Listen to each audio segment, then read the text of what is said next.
Este episodio es presentado gracias a Quinta Solana, Restaurante y Lounge. Gracias, bienvenidos a un episodio más. No sé si ustedes saben quién es Milton Meléndez o si les suena ese nombre, pero ahorita nos va a explicar quién es. Milton, bienvenido. ¿Esta es tu casa? ¿Cómo estás, Carlos? Gracias, un gusto saludarlos a todos. Gracias por la invitación, muy feliz de estar acá en Anécdotas.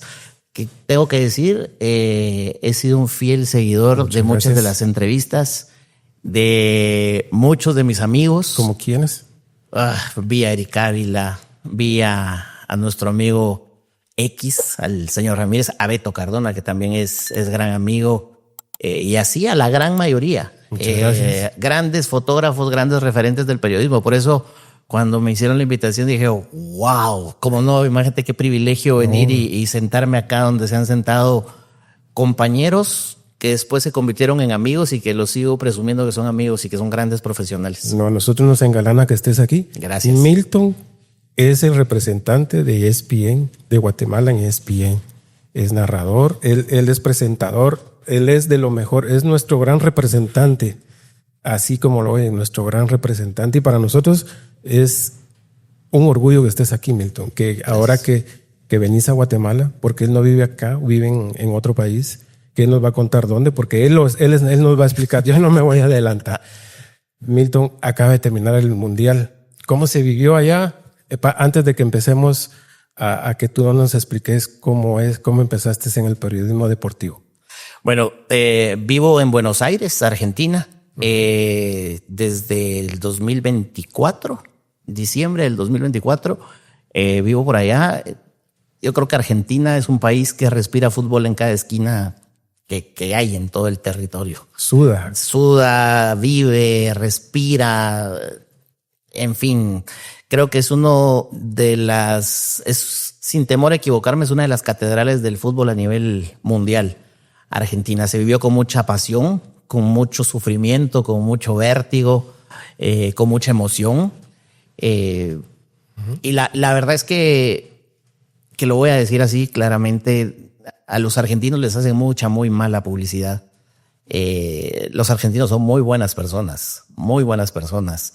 El tema es que cuando el fútbol ya interfiere entre dos personas, sea la nacionalidad que sea, con México, con Costa Rica, con Honduras, Panamá, sea cual sea, existe una rivalidad siempre que va a surgir y van a salir más cosas, pero en general yo creo que no debemos juzgar a los países por su pasión, por un deporte o por otro, sino por cómo realmente son. Y creo que los argentinos son muy buenas personas. A mí me han tratado bastante bien, son muy buenos anfitriones, son muy buenas personas.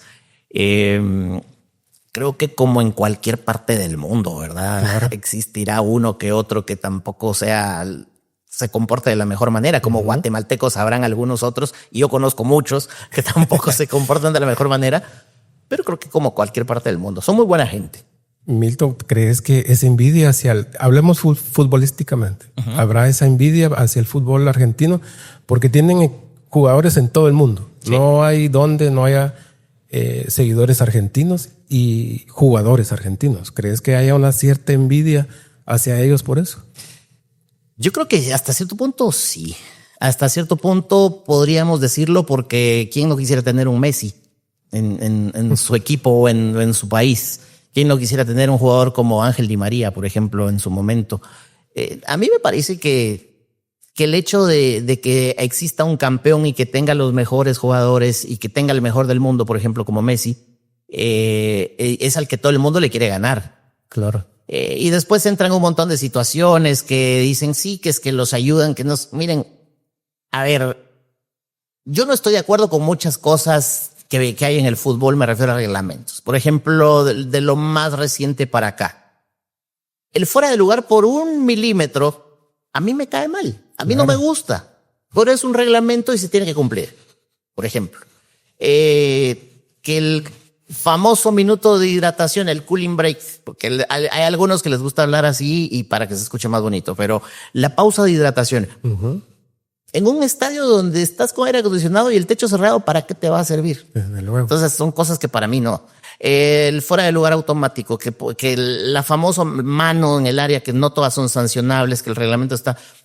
Hay un montón de situaciones que pasan y se dice, sí, que es que los ayudaron mucho y que tal vez ese es el odio generalizado, porque la verdad es que fue impresionante ese anti-argentinismo que se levantó, sobre todo hoy en día, y que existe en las redes sociales. Pero lo que pasa, Carlos, creo, es que las redes sociales le dan voz y poder a quien dice lo que le da la gana. Y tristemente hay gente que le hace caso a ese tipo de personajes, que de pronto no saben un reglamento, que de pronto nunca pasaron por... O no ha ido ni siquiera a un estadio. Ni siquiera un estadio, o por lo menos a un aula a recibir una plática de cómo tenés que por lo menos hablar o tratar de comunicar algo.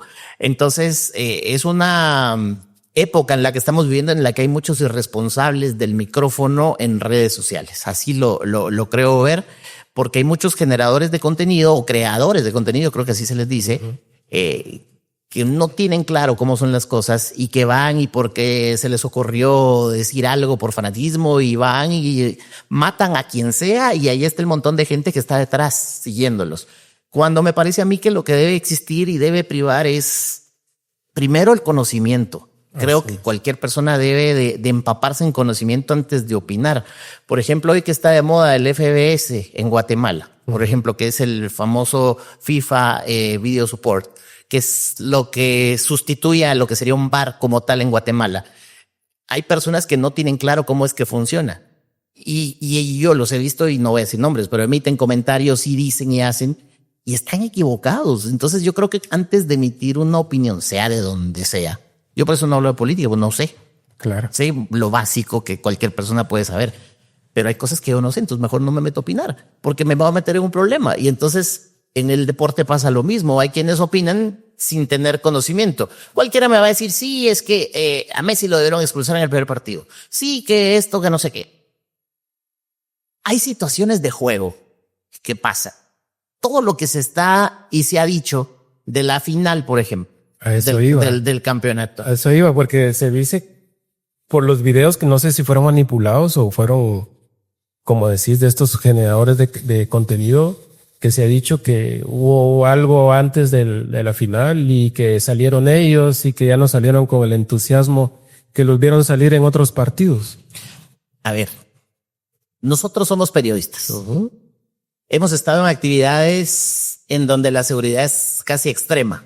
Lo que debe ser la seguridad en un mundial para una final, imagínate lo que debe ser. En Estados Unidos. ¿Crees que alguien se va a asomar y acercar por lo menos al perímetro del vestuario? Es muy difícil. Si con una acreditación a uno le cuesta, es muy difícil. Yo creo que aquí lo que pasa es que se está tratando de justificar o buscar una justificación, valga la redundancia, para tratar de que no se note lo que pasó en el campo. Minimizar lo que pasó. Me parece a mí que es eso, porque España borró por completo a Francia. Claro. Y España borró por completo a la selección de Argentina. Hay que ser muy claro, Argentina no pudo ganarle a un equipo que fue mejor. España fue el que mejor jugó. España es un equipo que cada vez que tenía la pelota te toca y desespera al rival y no te quita la pelota. El famoso tiki-taka evolucionado, porque este es un tiki-taka con más gol, con más ofensiva, con un montón de situaciones. ¿Qué puede hacer cualquier selección del mundo? Si no pudo Argentina y no pudo Francia, que son de las mejores del mundo, con los mejores jugadores, frente a una España que le quitó la pelota, que dice, es que Argentina no jugó nada, es que Francia no jugó nada, no, es que no los dejaron jugar. Táctica y técnicamente. Así es que sí, porque ¿cómo podés contrarrestar a un equipo que te tritura poco a poco, a un equipo que te mete atrás, a un equipo que hace que el mejor jugador del mundo, como Messi, no haga un tiro al arco? Con jugadores que tienen menos de 19 años, como Paul Cubarsí, por ejemplo. Como un Cucurella, que es el lateral por izquierda, que para mí el mejor en su posición en toda la Copa. Y una selección que solo recibió un gol prácticamente en todo el torneo, algo tiene. Entonces, cuando ya te pones a analizar todo este tipo de factores, te das cuenta, por ejemplo, entonces tal vez sí son buenos. Entonces, todo ese tipo de cosas uno las tiene que ir viendo antes de un partido, antes de hablar, antes de encender un micrófono, porque si no confundís a la gente. Y eso de confundir a la gente es lo que han generado muchos creadores de contenido. Por ejemplo, en las eliminatorias acá, yo cubrí Guatemala contra Panamá camino al Mundial del 2006 en el Estadio Rommel Fernández. Y yo andaba con una camisa azul que me había regalado y que todavía la tengo, Carlos el Pescadito Ruiz. Y la tengo enmarcada. Y la cargaba puesta y andaba trabajando. Y no me molestó nadie de Panamá. Al contrario, me saludaban, gente amable, educados. ¿Qué pasa ahora? Todos esos que se creen periodistas y que son creadores de contenido son generadores y creadores de odio entre un país y otro. Claro. El odio que han sembrado algunos periodistas o creadores de contenido entre Honduras y Costa Rica, entre Costa Rica y Guatemala y viceversa, porque también nosotros tenemos gente que no está bien de la cabeza para generar mucho odio en base al fútbol. Y entonces este tipo de situaciones no tienen que ocurrir y la gente tiene que ser un poco más, no quiero decir más inteligente porque no le quiero faltar el respeto a nadie, pero la gente tiene que ser un poco más selectiva con lo que hace cuando va a hablar de fútbol o selectiva sobre a quién va a seguir o no, porque no puede ser que solo porque es de otro país ya lo voy a odiar, porque me metieron algo en la cabeza, porque vi un video de un tiktokero que no tenía nada bueno que hacer y se puso a insultar a medio mundo, por ejemplo. ¿Y las calles cómo se vivieron allá en Argentina? Es una fiesta total. Pasar por la calle del Obelisco, toda la avenida 9 de Julio y Corrientes, todos se abrazaban con todos. En Argentina están muy marcadas las rivalidades entre clubes. El de River, el de Boca, el de Racing, el de Independiente, el de Talleres. Todos están muy divididos. El de San Lorenzo, el de Huracán, el de Estudiantes, el de Independiente, todos están muy segmentados. Por ejemplo, en la ciudad capital, acá en Guatemala, si no sos del interior del país, regularmente sos o rojo o crema. Regularmente. Si naciste en Quetzaltenango, muy probablemente le vas a Shela. A menos que de repente digas, no, a mí me gusta cremas o rojos. Y así sucesivamente con los demás departamentos. Por ejemplo, en San Marcos, o le vas a Marquense, o de por ahí a rojos o a cremas, o si sos un poco más hacia la zona fronteriza, puedes ir a Malacateco, por ejemplo. Pero regularmente es así. Acá, en Argentina, en Buenos Aires, está mucho más segmentado. Hay mucho más segmento y sí existe una rivalidad muy marcada. Pero cuando se trata de Argentina, podías ver que no valía otro color más que el de la selección de Argentina. Eso te iba a decir que, perdona, aquí en Guatemala creo que a la hora, casi solo la capital va a ver a la selección.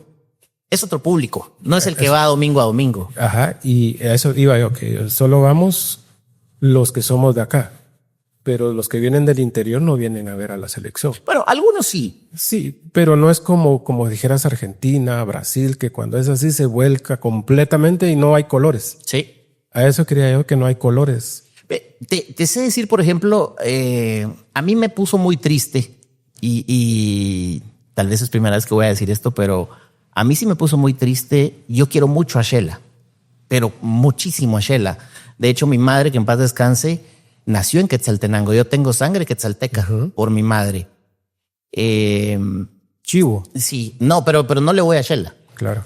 Pero me dolió y me puso muy triste ver que un grupo de aficionados empezó a cantar somos quetzaltecos, no somos chapinos, una porra. No eran todos, era un grupo pequeño.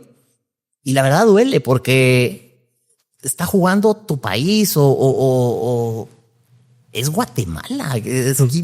Aquí no hay otra. Tu estandarte. No son todos. La afición de Shela para mí es una de las mejores aficiones del país. El estadio siempre se juega lleno, estadio lleno en Shela y he estado ahí muchas veces y es una alegría tremenda. Pero cosas como esas sí se siente triste. Yo estaba en Argentina y un compañero mío me decía, mira, ¿y estos? Y yo, no, ¿qué puedo decir? Sí, ¿no? ¿Verdad? Es como que no nos representara, no sé, sí, no sé. Pero es una pequeña porción porque al final cuando Guatemala ha jugado, has visto que vienen caravanas, que vienen que Coatepec, que desde Sololá, que Puerto Barrios, que ponen sus mantas. tristemente no nos ha ido bien a nivel de resultados, y eso creo que también afecta recientemente las eliminaciones de las selecciones de edad limitada. Y entonces, y en la parte de la última eliminatoria, por la manera en que se dieron las cosas, que quedamos ahí en la orilla, en la eliminatoria en la que tal vez más cerca estuvimos de lograr una clasificación mundial. Entonces, todo eso pega en el aficionado. Claro. El tema es que cuando la selección vuelve el mundo, vuelve la gente a creer. Todo el mundo quiere ir al estadio muchas veces. Pero cuando pierde, también la gente es exageradamente crítica. Es cierto, hay que criticar, hay que decir las cosas como son. Yo, de hecho, me he ganado un par de saludos en redes por a veces criticar y decir algo, pero no hace falta decirle a alguien sos un hijo de la gran y maltratarlo, insultarlo y recordarle a toda su parentela cuando lo puedes criticar correctamente. Claro. Entonces, me parece a mí que por ahí va algunas cosas en los estadios, pero bueno, hay gente que piensa que porque paga un boleto para entrar a un estadio tiene derecho. Es un boleto que le da el derecho a sacarse todo el estrés del mundo. Claro. Y el problema, ¿sabes cuál es? Que ese que maltrata en el estadio o el que insulta en redes sociales, escribe el insulto o desde el celular y lo dejó. Y ya, pasó. Pero el que lo recibe, claro, lo tiene y lo tiene y lo tiene y lo tiene. Al final el futbolista, el basquetbolista, el marchista, el nadador, cualquier deportista, primero es un ser humano. Siempre es primero un ser humano y también tiene familia y también tiene hijos y es algo que a la gente también se le olvida. Ya ven la experiencia hacia la diferencia, y eso es porque Milton, 30 años de 25. 25 años en el periodismo deportivo. Ahora sí, Milton, ¿cómo empiezas en el periodismo deportivo? ¿Y cómo te interesas en él? Yo me gradué de bachiller en computación con orientación científica. De esos títulos que te ponen un montón de titulitos chiquitos. Yo debería... Letra pequeña. Sí, yo debería ser ingeniero en sistemas. Debería haber sido eso porque para eso apuntaba mi carrera, matemática, física, química. Pero no era algo que no pudiera hacer, pero que realmente no me gustaba. Entonces entro a la Escuela de Ciencias de la Comunicación de la Universidad de San Carlos en 1999. 99, 24, 23, 5, mi número de carnet de la gloriosa SC. Y un día yo empiezo a trabajar, yo vendía celulares en aquella época, estoy hablando más o menos marzo, abril, como mayo, junio del 2001 más o menos, yo trabajaba en un distribuidor de celulares, en un centro comercial de la calzada San Juan, en la Plaza Florida. Entonces, yo vendía celulares ahí, como ya empezaba a ganar mi sueldo, después llegaba a la universidad, estudiaba en la jornada de la noche, y todos los que hemos pasado por la Escuela de Ciencias de la Comunicación en la San Carlos, no sé cómo esté ahora, pero en aquellos años, sabes que si no llegabas a las 4:30, no entrabas a clase o te comías las 2 horas y media de clases o 3 parado viendo cómo escribías o desde la puerta donde se pudiera, por una sobrepoblación que existía. Entonces, en una oportunidad yo estaba fuera de clases porque no había alcanzado a entrar y un amigo mío llegó y me dijo, mira, venite, que están pasando una encuesta para trabajar en radio de deportes. Y yo de radio no tengo ni idea. Le dije, me gusta el fútbol, pero no. Yo había jugado más o menos o he intentado llegar a jugar fútbol. Jugaba en el equipo de la universidad, de la escuela. Y entonces llego y le digo al tipo que está pasando las encuestas, bajito, calvo, chinito, que es gran amigo mío ahora, Mauricio Aguilar Chan. Y le digo, mira, estás pasando encuestas, ¿sí me puedes dar una? Bueno. Y entonces la llené, casi que ahí enfrente, hasta me prestaron un lapicero para llenarle. Y se la di y nos pusimos a platicar y a platicar. Hablamos como 45 minutos, sin conocernos, hablando de fútbol y de qué se trata y mira, que aquí, que allá. Al día siguiente me llama y me dice, ¿puedes venir al centro comercial de la zona 4, Torre Profesional 2, oficina 904? No se me olvida. Entonces dije, bueno, voy. Entonces llego y cuando me entero de todo, Radio Punto, 90.5. Y donde la verdad es noticia. Ese era el eslogan de Radio Punto. Entonces me dice, mira, fíjate que te hacen falta conocimientos, tenés los básicos, pero creo que puedes adquirir los demás. Necesito que te prepares y quiero que seas reportero de deportes para nosotros. Vas a cubrir municipal y vas a cubrir comunicaciones. Y tu salario creo que eran 1,250 más 250 de bonificación. Eso para empezar, si te interesa. Y yo por dentro decía, bueno, yo promedio un poquito menos si es que vendo celulares. Y si no vendo, pues no gano. Entonces, y con prestaciones, etc. ¿Qué año estamos hablando? 2001. Sí, en 2001. Creo que eran 1,750 más los 250 que hacían los 2,000. Hace así 25 años. Sí, así eran los 2,000 quetzales. Y que en esa época pues, era dinero. Te alcanzaba, ¿verdad? Para una persona, solo un joven de 21 años sin compromisos mayores, alcanzaba. Yo vivía con mis papás todavía en la casa. Entonces, pues dije, sí, de una vez. Y empecé a llegar allá pues a la radio, a conocer. Conocí grandes profesionales. La radio, el director de la radio era José Eduardo Valdizán, que hoy por hoy te puedo decir que es uno de mis grandes maestros, pero además de mis grandes amigos. Luego Jorge de León Pepín, por ejemplo, gran amigo también Pepín. De hecho, tuvimos un programa juntos que se llamaba Acapela, que era de chistes después. Tiene un programa. Acapela. Sí, de trova lo he visto en redes al gran Pepín. Mauricio, obviamente, que fue quien me encuestó, se convirtió en gran amigo. Luego en deportes, por ejemplo, Freddy López, Freddy Fútbol, que está en Emisoras Unidas y que le tengo mucho cariño y aprecio también. Lo acababan de traer de su querido San Pedro Zacatepec, que es San Marcos. Que ya ascendió. Sí, que ahora ya hasta suma puntos en Liga Nacional. También estaba Luis Barrios, hermano mío por elección, que en paz descanse, Luisito Barrios. Y luego pues se fueron sumando algunos otros, como Jorge Molina, que es otro gran amigo, y que así, Pepe Mitrovich en su momento, y que a Pepe lo sigo considerando como un segundo papá. Hoy en día todavía, yo estando en Argentina, todavía lo llamo, lo saludo de vez en cuando, igual a su señora Elcita. Y así te podría contar grandes profesionales con los que me tocó compartir ahí. Ahí conocí a Luis Felipe Valenzuela, a Alejandra Álvarez, a Carlos Morales Monzón, a Mario Ramos, a Alejandra Álvarez, y así un montón de reporteros que si sigo diciendo no me voy a acordar de todos. Evelyn de León, por ejemplo, también. Y Zaida Galicia, no me voy a acordar de todos y se me haría muy injusto, pero ellos eran la gran mayoría. Y luego en 2005 ya estaba, por ejemplo, yo un poco más metido, ya tenía 4 años en esto, entonces yo ya me había cambiado de publicidad, que era lo que estudiaba en la escuela de comunicación, a periodismo.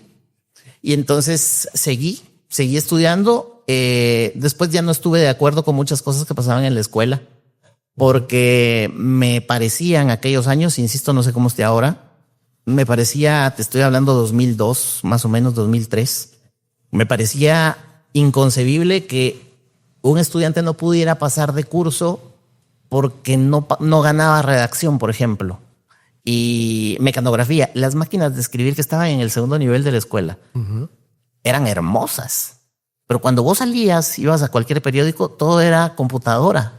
Entonces, ¿qué tanto aprendía? ¿Cómo era posible que un estudiante no podía pasar su clase de fotografía porque no podía revelar con rollo y químicos porque le costaba? Cuando salía, todo era digital. Entonces yo no estaba de acuerdo con un montón de cositas así chiquitas que cualquiera me va a decir, sí, pero es que no seas creído porque ya estás en una radio. No era eso. Era porque yo decía, por eso es que nos ven mal a veces. Por eso es que dicen, este no está bien preparado. Entonces ya no seguí estudiando y me dediqué a trabajar y trataba de profesionalizarme. Me metí a los estudios de grabación de ahí de Radio Grupo Alius. Y yo decía cómo se graban los comerciales y miraba a los locutores y cómo editaban. Entonces ahí aprendí a editar. Pasaba por la cabina de La Qué Buena contando chistes de vez en cuando, daba deportes. Y así me fui haciendo amigos de muchos de producción, de las otras radios, hasta de Radio Viva, que también estaba en Radio Grupo Alius. Había otra que se llamaba Stereo Plus 102.1, creo. Ajá, sí había una. Y entonces me conocía con todos y entonces de todos iba aprendiendo un poquito. Luego el mismo Mauricio, junto con otro gran maestro como el doctor Francisco Aguilar, estaban ya en Guatevisión y entonces surge la posibilidad de narrar futsala, cuando la liga de futsala no era lo que es hoy. Entonces, ¿y se narraba futsal? Narrábamos futsala con ¿Pero Luis allá Barrios. había antes alguien? No, nadie. Fuimos los primeros en narrar fútbol sala en Guatemala. Lo hicimos en Guatevisión, aunque nadie se acuerde porque fue en 2005, imagínate. Y solamente Luis Barrios, estaba yo y Juanito Meoño, gran amigo Juanito Meoño también, que éramos los que estábamos y le dábamos seguimiento al futsala. Es cierto, cualquiera me va a decir, es que sí, pero porque les pagaban, pero igual iba. Claro. Igual yo era feliz, iba y narrábamos futsal y todavía hay por ahí un par de cortos en YouTube de esos partidos narrados por nosotros. Narraba yo y comentaba Luis y digo yo, ¿cómo puede ser que yo decía esas cosas en aquellos años? Porque hoy digo yo, debería haber mejorado en estos aspectos. Pero es parte del aprendizaje y del crecimiento. Luego yo combinaba radio ya con televisión y eso lo aprendí del doctor Aguilar, que siempre nos decía, no pongan todos los huevos en la misma canasta. Pónganlos en varias. Entonces, yo trabajaba para la radio, trabajaba para Guatevisión en ese entonces como un freelance. Luego hay problemas en la radio, se termina Radio Punto, vamos a Radio 10 y yo sigo combinando Radio 10 con eso. Luego se terminan los dos proyectos, nace un nuevo periódico. Me paso a medios escritos gracias a la invitación de José Carlos Móvil, hijo de don Rodolfo Móvil, que en paz descanse. Y entonces me despido de la radio 31 de diciembre del 2005. Y el 1 descansé y el 2 de enero del 2006 me presentó por primera vez a Nuestro Diario. Ya pasas a un periódico. Ya paso a medios escritos. Y ahí es en donde yo digo, la profesionalización es que es tan necesaria. Porque te lo digo, Carlos, yo me senté en un escritorio, me recuerdo muy bien de mi amigo Melvin Pineda, hondureño periodista, que él fue el que me dijo, venite, te voy a dar el tour. Estos son los baños, aquí está el café, aquí hay azúcar, aquí hay leche, aquí y por allá puedes ir a comer cuando traigas tu comida y este es tu lugar. No te vas a perder. Entonces, bien. Y entonces yo veía en la redacción a muchos que decía yo, wow, ellos son los que escriben y los que yo leo. Y eso me sigue pasando porque los que yo miraba en la tele y que admiraba tanto hoy son mis compañeros de trabajo y algunos son hasta amigos. Entonces yo ahí veía a Maynor Arita, Julio Palacios, veía a don Carlitos Urbina, que en paz descanse, a don Salvador Revolorio, que en paz descanse, a Paqui Ramírez. Y era una sección de deportes bien compleja, cada uno en su mejor momento, tal vez por decirlo así. Y yo llegaba como el nuevo, así como puro pollito comprado. Entonces me dieron una computadora, me senté y yo no sabía cómo se encendía la computadora, porque yo venía acostumbrado a usar PC y ahí todo era Macintosh. Y me dieron una iMac gigante así, que no es como las grisitas bonitas, no. Parecía en forma de huevo, que no tenía el CPU, lo trae adentro, y etcétera, etcétera. Y entonces decís, todo su sistema operativo es diferente, cómo lo voy a usar, cómo se enciende. Y pasé, te juro, como 5 minutos o 10 así, viendo por dónde, porque te daba pena preguntar, voy a decir, este es nuevo y no sabe. Pero después dije, bueno, ¿por qué me va a dar pena preguntar? Y creo que eso ha sido parte del éxito, tener la humildad de saber que no sabes y entender que si preguntas te van a sacar del barril de la ignorancia. Aprendí y después todo empezó por añadidura. Empecé a cubrir grandes eventos, la Vuelta Ciclística, viajé a Estados Unidos a coberturas, estuve en Venezuela, estuve en Costa Rica, estuve en Panamá, estuve en México y estuve en varios países, afortunadamente en Estados Unidos. Luego se termina la aventura de Nuestro Diario por un inconveniente que fue un conflicto entre dos grandes medios, entre Nuestro Diario y Prensa Libre. Yo estaba ahí en medio del sándwich otra vez. Y salimos y se hace un programa que se llama, un periódico deportivo que se llamaba Cancha, en donde toda la sección de deportes de Nuestro Diario que habíamos quedado fuera, prácticamente eran los que lo hacíamos, dirigidos por Francisco Aguilar. En ese entonces yo ya trabajaba también para la Radio Nacional TGW, que me había invitado Carlos Morales Monzón, en ese entonces director, a ser parte de.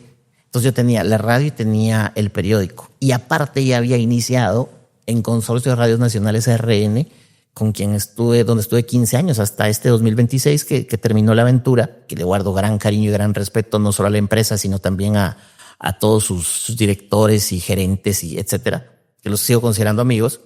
Entonces yo tenía cápsulas que grababa de deportes en todas las radios del Consorcio de Radios Nacionales ARN, en donde me recomienda uno de los amigos, Miguel Gran Javi, que fue uno de los encargados del estudio en Radio Punto, de los que me enseñaba cómo se hacían los anuncios. Él me recomienda y él sigue trabajando ahí. Y yo pues trabajé 15 años gracias a él ahí. Entonces yo combinaba CRN con el periódico Cancha más TGW. Hacía los 3. ¿Cómo terminaba ese día? Estaba soltero y estaba joven. No tenía mayores responsabilidades y vivía con mis papás. Entonces mis papás me miraban temprano que me iba y regresaba tarde en la noche. Y gracias a Dios, como sabían que uno no era... Nunca fui borracho, nunca fui bolo, porque no te voy a decir que soy un niño de primera comunión, pero nunca fui bolo. No fumaba, después fumé y después lo dejé. Y pues afortunadamente hasta ahí, no hubo más. Y entonces yo hacía esas 3 cosas, luego ya me surge salir de nuestro diario, ya se termina el periódico Cancha, yo entro a la televisión nacional como voz en off para los partidos. Yo era uno de los que decía, marca ahora asterisco 940 y telepromo sin Trasel para los partidos de fútbol. Y yo decía, yo quiero un día que me den la oportunidad de estar al aire aquí en la tele, pero solo podía hacer voz comercial y al mismo tiempo seguía compartiendo con otros medios así, ya no con Guatevisión, porque si ya hacía en un canal no podía seguir en el otro, claro. El proyecto de futsal había terminado. Y en 2005 yo ya me había hecho corresponsal de ESPN Radio. Hernán Pereira fue mi primer jefe por recomendación de Rolando El Veloz González, un guatemalteco de Escuintla. Que en paz descanse. Que en paz descanse, que falleció hace no muchos años y que fue la voz oficial de los Lakers en español. Y él necesitaba a alguien que le pasara los reportes en Guatemala, y un gran amigo, Miguel Alvisures, Miguelito, es quien le dice, mira, este muchacho puede. Y entonces me llaman y entonces yo empiezo a pasar reportes por teléfono. Y un día me dicen, ¿te podemos molestar? Sí. Entonces cuando yo estoy esperando que me pasen, escucho el taraná, taraná. Esto es Sports Center en ESPN Radio. Wow, ¿de qué es? Entonces pasé mi reporte y así estuve como una semana. De pronto recibo una llamada donde me habla, hola Milton, bueno, ahorita te paso reporte. No es para reporte. Soy Hernán Pereira, yo soy el director de la radio y pues yo quiero contratarte oficialmente y ofrecerte plata por eso. Claro. Y yo, wow. El gran brinco. Y entonces dije, bueno, ya soy parte de ESPN. Pero aquí en Guatemala no te creía nadie. Porque yo llegaba y entrevistaba y mira, me das una nota para ESPN Radio y se me quedaban viendo. Y me hablaban, pero no muy creían. Y así fue como nació ESPN Radio.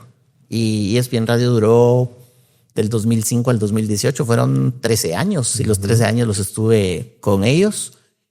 Durante todo ese tiempo viví todas las etapas en las que primero radio, lo pasábamos por teléfono, luego ya mandábamos audios por FTP, ya digitales, luego ya mandábamos, ya con los celulares que fueron cambiando, ya mandábamos alguna foto o algún videíto de 7 segundos para las redes de ellos, y ya después nos grabamos nosotros haciendo un micro reporte para mandarlo, y luego en 2018 ya sale el proyecto de televisión. Yo tengo un correo electrónico guardado de Edgardo Matei, uno de los productores de ESPN en Estados Unidos, que ya hoy está con otros proyectos especiales, donde él me pregunta si me interesaba hacer de televisión en 2014 y el proyecto sale en 2018. 4 años después se termina de consolidar todo. Es él quien arma todo el tema de la televisión para ESPN en Centroamérica y en aquellos años. Y con Mauricio Flores, periodista y productor en Costa Rica. Luego ya se consolida todo, ya con una producción súper bien establecida en Argentina, en México y en Estados Unidos. Y en 2000, y en medio de todo esto que estaba pasando, yo ya había entrado a Prensa Libre, donde estuve 7 años y medio, y luego esos recortes masivos de personal por las crisis económicas que vieron todos los medios, pues yo también salí.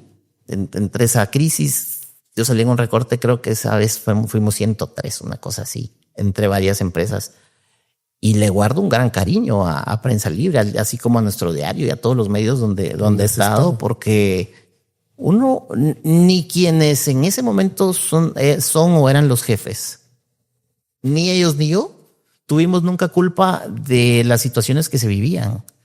Entonces, hasta cierto punto, uno lo que tiene que hacer es, muchas gracias por la oportunidad que me dieron de trabajar acá y de aprender, y me quedo con eso, y eso es lo que vivo pregonando siempre, el agradecimiento para los lugares donde estuve, y que con la gran mayoría puedo decir que me puedo saludar y darles la mano, porque no me deben nada ni yo les debo nada. Y obviamente no con todo el mundo te puedes llevar bien porque hay personas con las que definitivamente no congenias. Así es. Pero en general trato siempre de llevarme muy bien.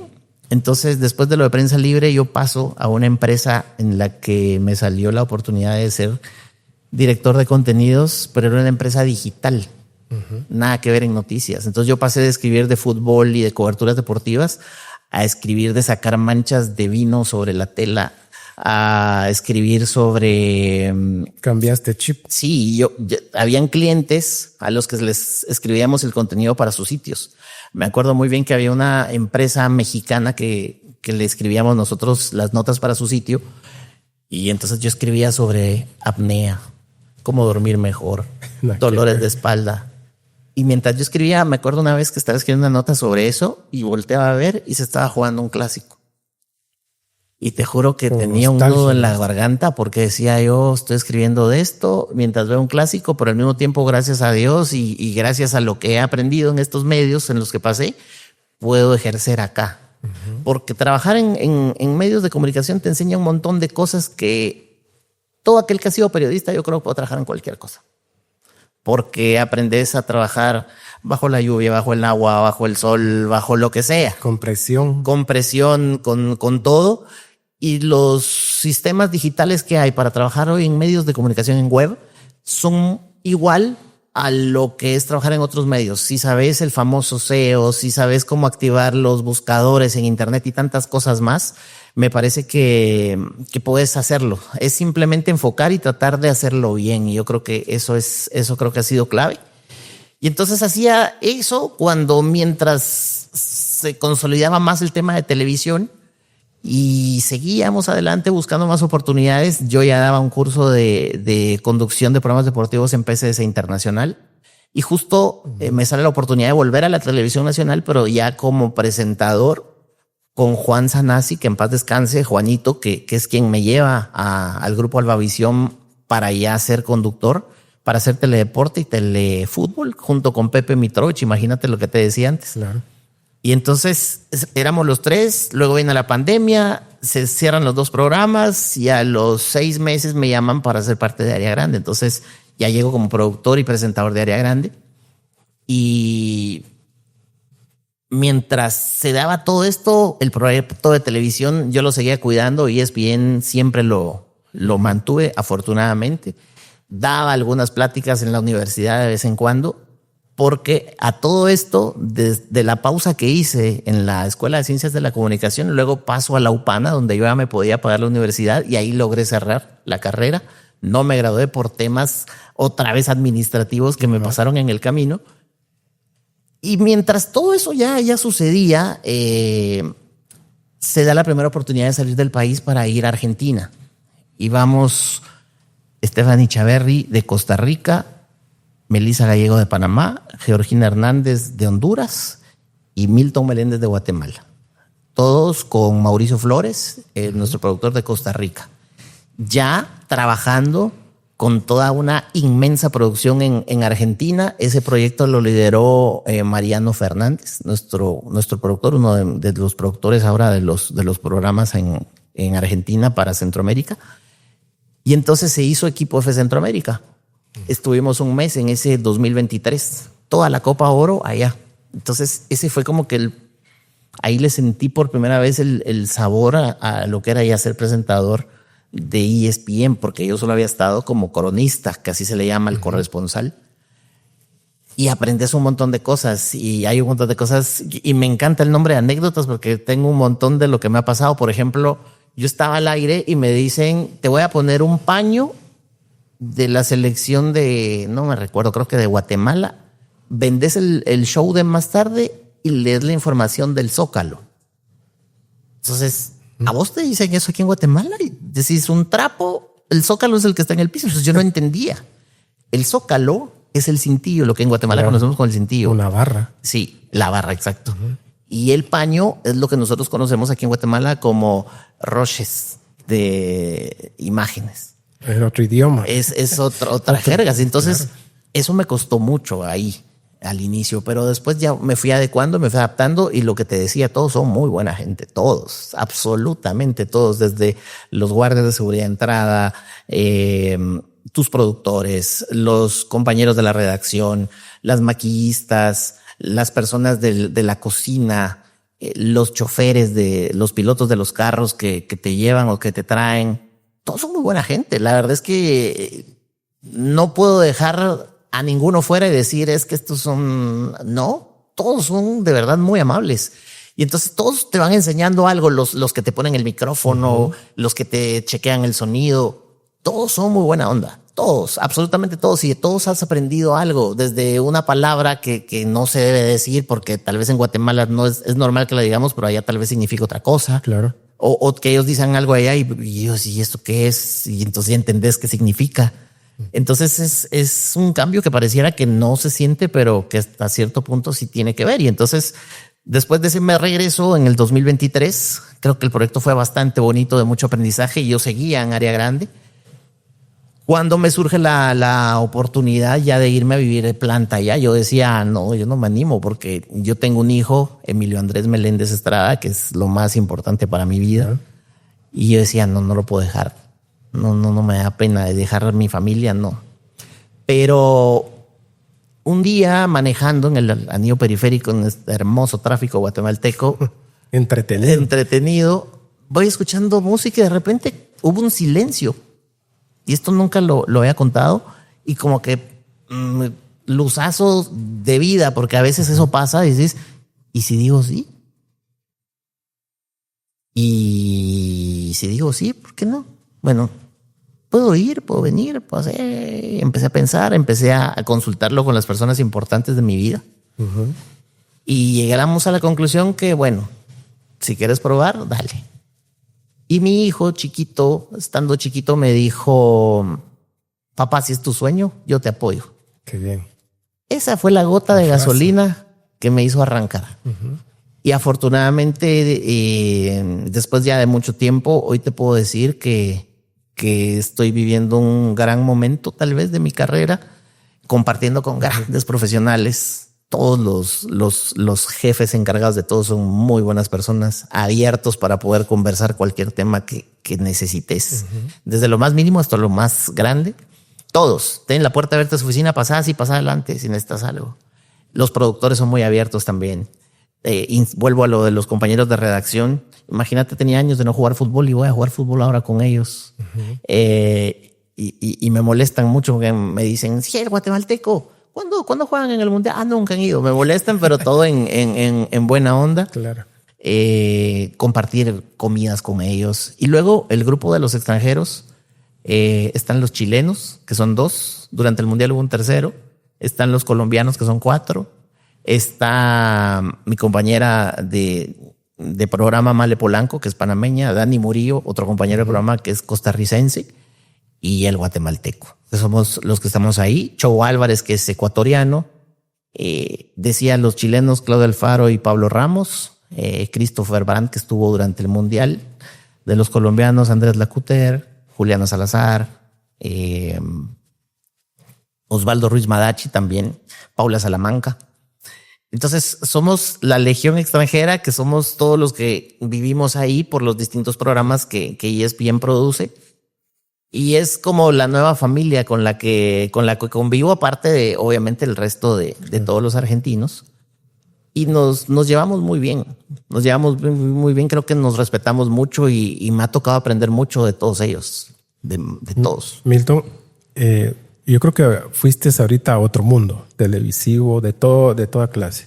Pero háblame cómo fue ese haber pasado por los canales, todo lo que hiciste para poder llegar hasta donde estás. Porque no solo fuiste como jefe de producción ni nada de eso. Contame qué hiciste adentro de ahí.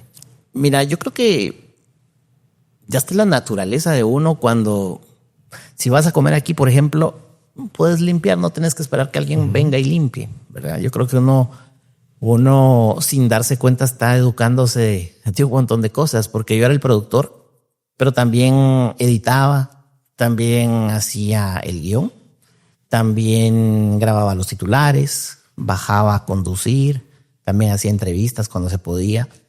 Entonces,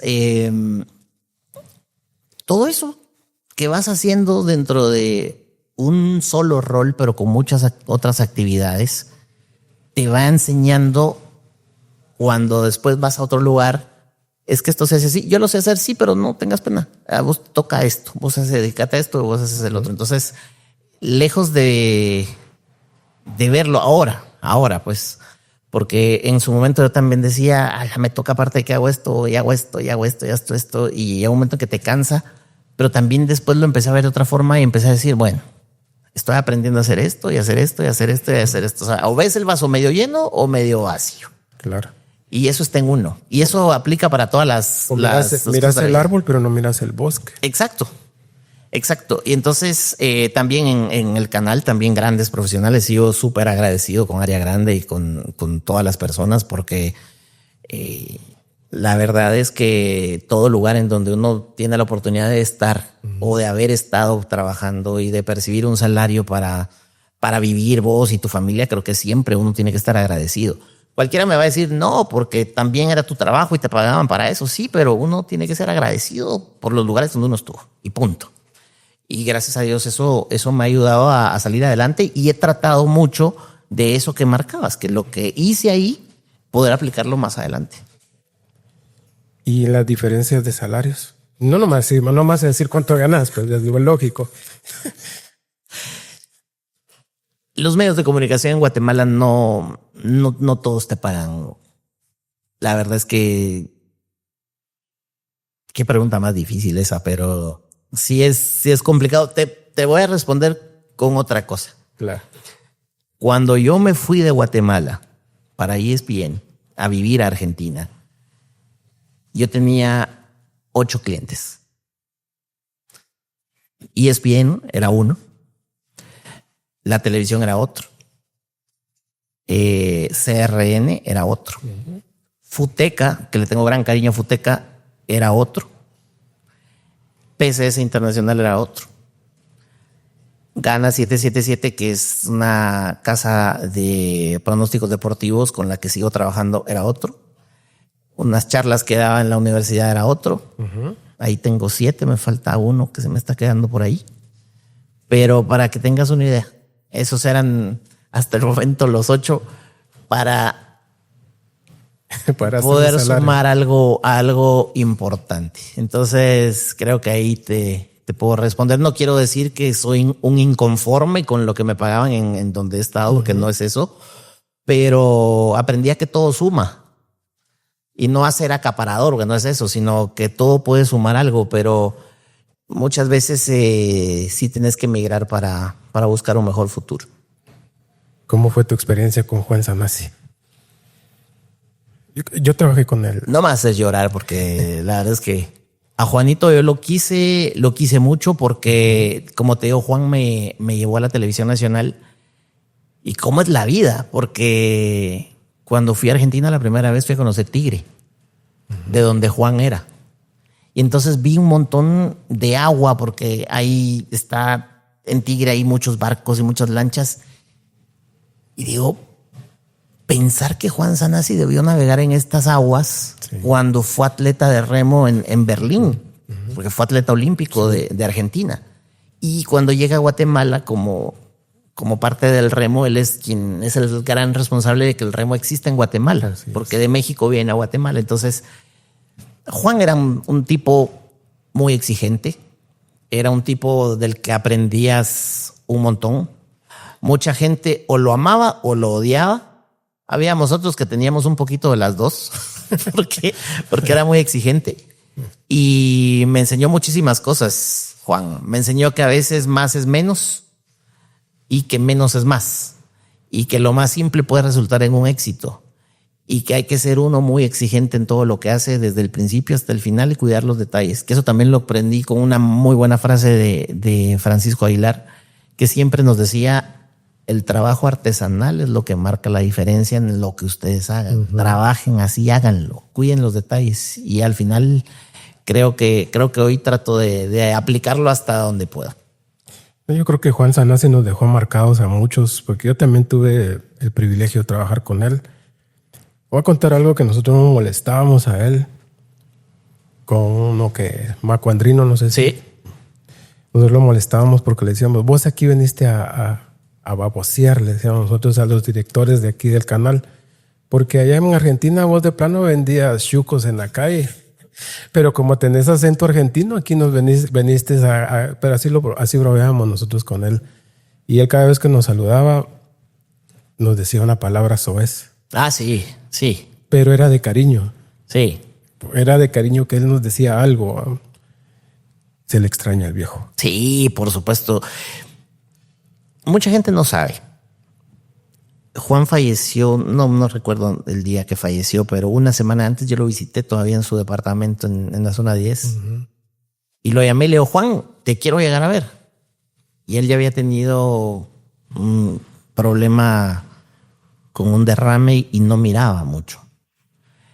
Y le digo, ¿quieres comer algo? Sí. Y valga la publicidad, quiero comer McDonald's, tráeme un sándwich de pollo. Entonces le llevé su hamburguesa de pollo, uh-huh, sus papas guagua, y se lo comió ahí conmigo platicando y me dijo todavía, te voy a dar algo, me dijo.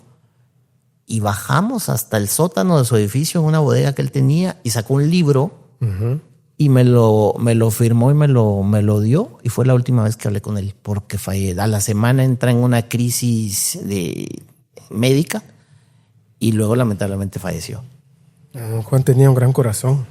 Yo me acuerdo que yo estaba en Noticiete y eso es primera vez que yo lo cuento en público. Él me ayudó, mejor dicho, por él no me sacaron de Noticiete. Yo me acuerdo que el director que hubo lo nombró a él como subdirector. Y cualquier cosa, si yo no estoy con Juan, por favor. Así nos lo presentó en una sesión general. Mi hija había entrado en una crisis de asma y no estaba el director, ¿va? Y estaba Juanito. Juanito, fíjate que mi hija tiene tal y tal cosa, no me das permiso, mira que tengo que llevar urgente, que me la miren, ¿va? Y efectivamente, andate, patojo, no tengas pena, me dijo, solo me tenés al tanto cómo sigue. Total de que yo la llevé con un neumólogo y que no sé qué, y que había que hospitalizarla de emergencia.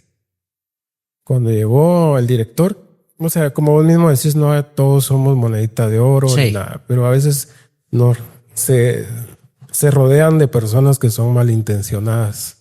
Y a él le dijeron que yo me había ido sin permiso. Y a Juanita le cayó una gran regañada. Y él me defendió, le dijo, no, él me vino a pedir permiso, que no sé qué. Entonces me llamó. Me dijo, mira, ¿estás con el doctor? Sí, aquí estoy. Tráete algo por escrito que él te lo haga, te quieren despedir. Si Juanito no me hubiera puesto al tanto, no hubiera hablado por mí, cuando yo llegué con el director, ¿dónde andaba? ¿Qué andaba haciendo? Con la persona que había hablado mal de mí. Yo andaba con mi hija en tal y tal lugar. ¿Y ya hay algo que usted le demuestre eso? Sí, aquí está. Y es más, después de aquí me tengo que ir al hospital de urgencia porque mi hija tiene bloqueados sus pulmones y si no la llevo se muere. Y se le quedó viendo a la otra persona, el director, va como quien dice, mira lo que me hiciste. Y lo que le estás haciendo a él, va, o sea, a mí. Entonces el otro solo agachó la cara y no hallaba ni dónde meterse. Entonces me dijo, necesita vehículo para irse con su hija. Por favor, le dije, si usted es tan amable, ahí al primer piloto que mire ahorita allá afuera, por favor que lo vayan a dejar. Pero si no hubiera sido por Juanito. ¿Y el otro tipo? Hoy ni me daba la cara. Y no me la quiere dar. Por eso yo siempre digo, porque lo leí una vez, cuando vas para arriba en la escalera, tenés que tener mucho cuidado de no machucar a nadie, porque cuando venís de regreso te los vas a encontrar. Uh-huh. Y uno no tiene que ser mal tipo. Yo también he tenido la oportunidad de liderar equipos de trabajo en algunos lugares donde he trabajado. Y siempre digo, y lo sostengo, siempre rodéate en tu grupo de trabajo de buenas personas. Si no trabajan bien, lo van a aprender a hacer. Uh-huh. Pero a ser buena persona no se aprende. Entonces, eso no. Entonces yo prefiero tener a alguien que no sepa trabajar tanto porque yo lo puedo orientar. Uh-huh. Yo no le voy a enseñar, se va a enseñar él.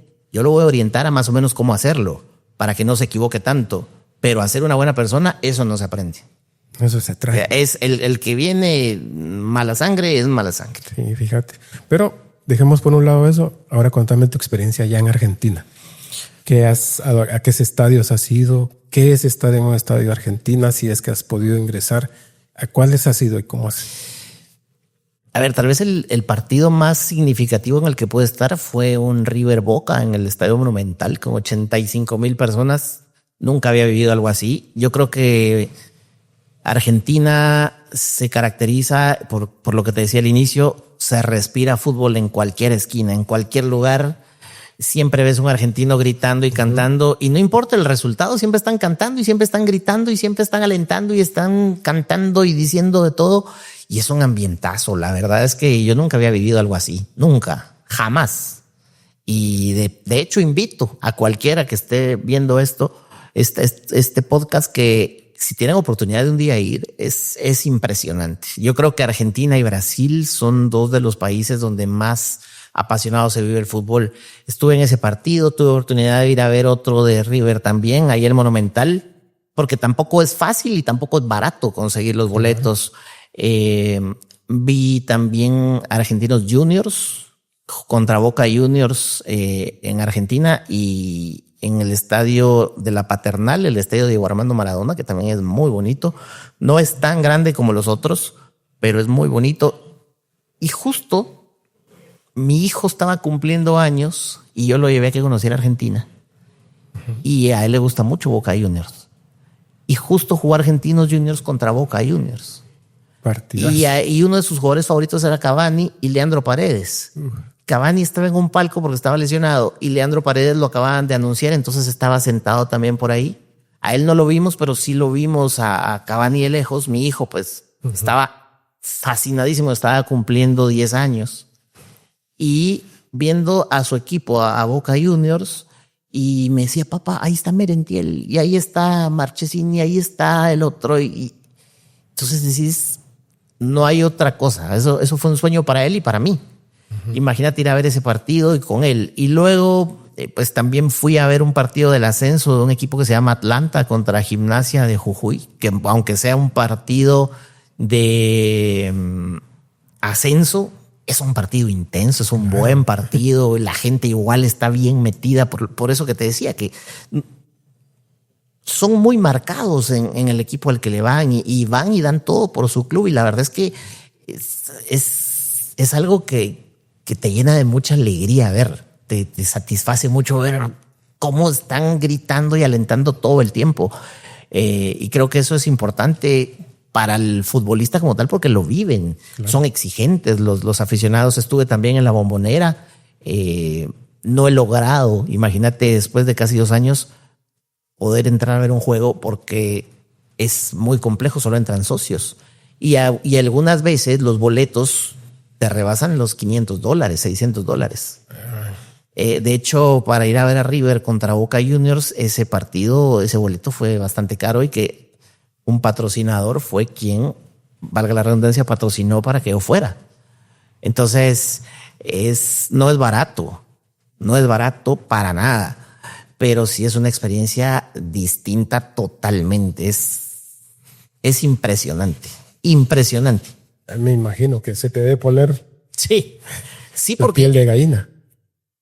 No es que veas todo el tiempo a 30, 50 mil personas cantando todo al unísono. Al mismo tiempo. Y aparte, que estás viendo un partido donde hay jugadores que fueron campeones del mundo, jugadores que de pronto solo los habías visto en televisión, jugadores que de pronto viste en el Mundial levantando el título, por ejemplo. Yo estaba sentado en ese River contra Boca, estaba sentado y a, no sé, 50 metros estaba haciendo un servicio lateral Montiel, que hizo el penal con el que Argentina fue campeón en Qatar. Imagínate, el que metió el último gol. Yo estaba dirigiendo el Checho Coudet, que hace un mes lo viste dirigiendo en España contra el Real Madrid. Y así sucesivamente veías a Leandro Paredes, que jugó en el PSG. Y así veías a otro montón de jugadores que decís, es un sueño ver a estos jugadores. Para los argentinos es normal porque ellos están acostumbrados. Nosotros como centroamericanos que no estamos acostumbrados a esos estadios, a esos espectáculos, es ultra novedoso. Te voy a hacer 2 preguntas. Cuando has entrado, ¿cuánto tiempo has visto el partido y cuánto tiempo has visto a las personas? Porque una cosa es que mires y se queda uno viendo Es que te tenés que... Y a ver el partido. Sí, porque es que es hasta intimidante ver tanta gente así y decís, es impresionante. Es impresionante. Aparte que estás viendo todo lo que están cantando y hasta se te empieza a quedar y empezás a ver. Y luego el partido que algunos dicen, no, el partido no estuvo bueno. Sí, el partido siempre tiene algo bueno. Claro. ¿Y como personalidad, los jugadores? Pues los jugadores son jugadores como la gran mayoría. Son futbolistas profesionales que se dedican a jugar, que se termina el partido y algunos dan entrevistas muy cordiales, a algunos otros no les gusta hablar. Yo creo que el futbolista es muy normal, muy parecido al futbolista que vemos todo el tiempo. Obviamente el futbolista argentino va a conocer más al periodista argentino. Como yo, por ejemplo, aquí un futbolista guatemalteco puede que me conozca más de lo que ese futbolista guatemalteco puede conocer a alguien de afuera, por ejemplo. Entonces, yo creo que tiene mucho que ver eso. ¿Y adentro de la cancha? Son futbolistas profesionales, tienen mucha personalidad. Ellos son jugadores que dan todo por su equipo. O sea, son partidos de muy alto nivel, los ves desde la manera en que se paran, en que tienen la pelota en el pie, te das cuenta, este es diferente. Este tiene otra cosa, porque es así. Claro. ¿Y hay alguno que no te haya querido dar entrevista? Lo que pasa es que no me ha tocado ir y entrevistar futbolistas en Argentina, porque, a ver, yo vivo en Argentina, trabajo para ESPN, pero todo el trabajo que hacemos es del fútbol de Centroamérica como tal. Ya. Ya, entonces yo no participo en transmisiones de Argentina, pero por ejemplo sí participo en transmisiones de Copa Oro, de la CONCACAF Champions Cup o de la Central American Cup, que son los torneos de ESPN para la región. Y estando en SportsCenter en programa, sí, por ejemplo, nos ha tocado hacer entrevistas con jugadores de selecciones centroamericanas, de toda el área de CONCACAF. ¿Cómo quiénes? A ver, la otra vez estuvimos con seleccionados de Panamá, no recuerdo con quién, tuvimos a uno. Me tocó entrevistar a Miguel Herrera en un SportsCenter cuando era director técnico de la selección de Costa Rica. El más reciente creo que fue Jonathan Franco de la selección de Guatemala, que lo entrevistamos cuando fue post sorteo de la Liga de las Naciones. Entrevistamos también jugadores de Haití antes de la eliminatoria al Mundial. Hay un futbolista, no me acuerdo quién era, que habla muy bien el español y que por eso lo entrevistamos. Y así algunos futbolistas que tienen el tiempo y sobre todo la amabilidad de querer atendernos, porque aquí estamos acostumbrados a que debido a la cercanía yo le puedo decir a algún jugador de acá de Guatemala, mira, te quiero entrevistar, ¿me podrías atender? Sí, llámame, con gusto me avisas. En otras latitudes, muchas veces, cuando no tenés esa cercanía, tenés que pasar por el jefe de prensa y que el jefe de prensa le hable y para ver si él quiere acceder y si accede, que el club dé permiso. O sea, es un proceso porque no existe ese vínculo directo tal vez. Y si llegase a existir, igual hay que pedir permiso. Por ejemplo, Nico Hagen, que juega en la MLS. Yo lo conozco. Podría decirte que hasta tengo un contacto directo con él, pero nunca lo activo el contacto. No, tampoco somos como amigos, por decirlo de alguna forma, pero sí lo conozco. Pero igual, para entrevistarlo, tenés que pasar por el jefe de prensa. Por donde él juega. Por el lugar en donde él juega. Por ejemplo, igual con Adalberto Carrasquilla, que es la gran figura de la selección de Panamá. Yo recuerdo que con varios de mis compañeros, en este caso Male Polanco y Melissa Gallego, cuando intentan hablar con él, tienen también que ser por medio del jefe de prensa. Claro. Y así sucesivamente con otros. A mí me da curiosidad cómo es Miguel Herrera, porque dicen que es un carácter fuerte. Pues yo no te digo que lo conozco personalmente, como haber compartido con él. Lo entrevisté un par de veces cuando vino dirigiendo equipos a Guatemala y lo entrevisté esa última vez en SportsCenter. Un tipo educado. Normal. Un tipo normal, creo. Yo creo que si todos hablamos el mismo idioma que es el fútbol y con respeto, no hay por qué alguien se pueda comportar mal. Creo. ¿Tienes alguna otra anécdota, Milton, de ESPN? Bueno, aparte de lo de las palabras, por ejemplo, la primera vez que estuve en Argentina me pasó algo curiosísimo, que vos vas a otro país y querés conocer y quieres probar la comida y cosas así. Y me recuerdo que entré a una panadería, las panaderías grandes de barrio, de aquellas que tienen el mostrador grandote de madera y con el vidrio y miras de todo. Y yo le decía, mire, ¿cuánto cuestan estos pastelitos que están acá? Las facturas, me dijo. No, yo factura no necesito. Los pastelitos. Las facturas. No, no quiero, le dije, yo quiero un pastelito. Entonces, medio molesta, pero con risa, se va detrás del mostrador, lo abre y agarra un pastelito. Me dice, sí, ese pastelito, estas se llaman facturas. Yo no sabía. Claro. Bueno, quiero de esas. Entonces yo me reí, bueno, y después me giró por acá y le digo, mire, ¿cuánto cuestan las espumillas? Y se gira y me dice, ¿qué son espumillas? Estos, merenguitos. Entonces, pero claro, te lo conté rápido. Todo eso pasó como en 5 minutos, en que le preguntaba, me decía, y tuviste que apuntar después los nombres. No, se te van quedando porque hay un montón de cosas, hasta para pedir comida a veces. Yo, por ejemplo, aquí en Guatemala digo, me das una botella de agua pura, por favor, un vaso de agua pura. Entonces allá, me das una botella de agua pura. ¿De qué? De esa. Una botella de agua. Sin densidad. Sin pura. Una botella de agua.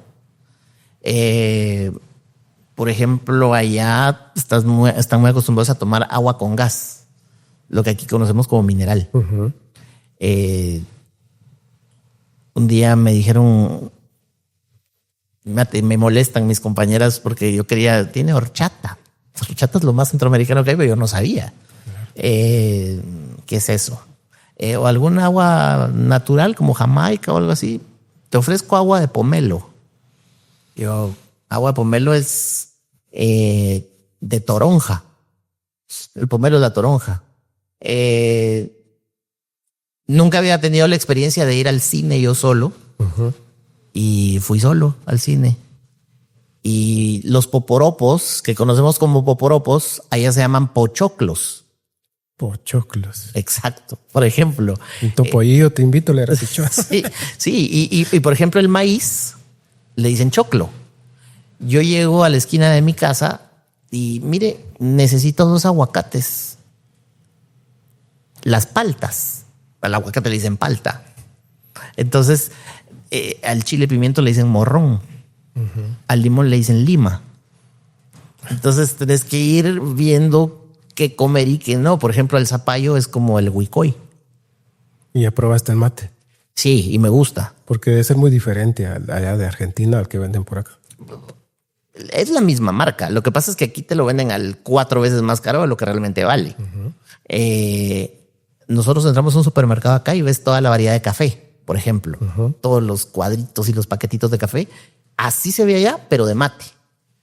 Y allá el café, por ejemplo, yo consumo mucho café guatemalteco, el que me llevo de aquí, porque el café que venden allá es muy caro. Si es importado, es muy caro. Te cuesta el triple de lo que te puede costar acá, por ejemplo. Allá el mate te cuesta 4 veces más barato de lo que te lo venden aquí. O 3 veces, para no ser tan exagerado, tal vez. Entonces, sí tengo un mate que me mandé a hacer porque lo quise hacer en agradecimiento a Argentina, porque es un país que me ha recibido muy bien, y a todos mis amigos argentinos que quiero mucho, pero sobre todo porque yo quería tener algo del país y que me vinculara a Guatemala. Entonces es un mate así, que tiene la bandera de Guatemala, la bandera de Argentina, y tiene mi nombre, y eventualmente en mi casa le pongo el matecito, y es un té que a mí me gusta, esa marca. Delicioso, sí, dicen sí. que es. Sí. Ya para terminar eso, en ese sentido, ¿cómo es un asado argentino? Diferente a todo lo que uno tiene costumbre en Guatemala. ¿Por qué? Porque el asado argentino es carne. Uh-huh. En Guatemala estamos acostumbrados a que decís, bueno, voy a hacer un churrasco. Uh-huh. El churrasco en Guatemala, y qué rico, porque ahora que vine siento esto rico, es un plato armado con un pedazo de carne, aguacate, o sea, tu guacamole, allá se le llama guacamole, con uh-huh. Guacamole, arroz, frijoles volteados, que allá no venden. No.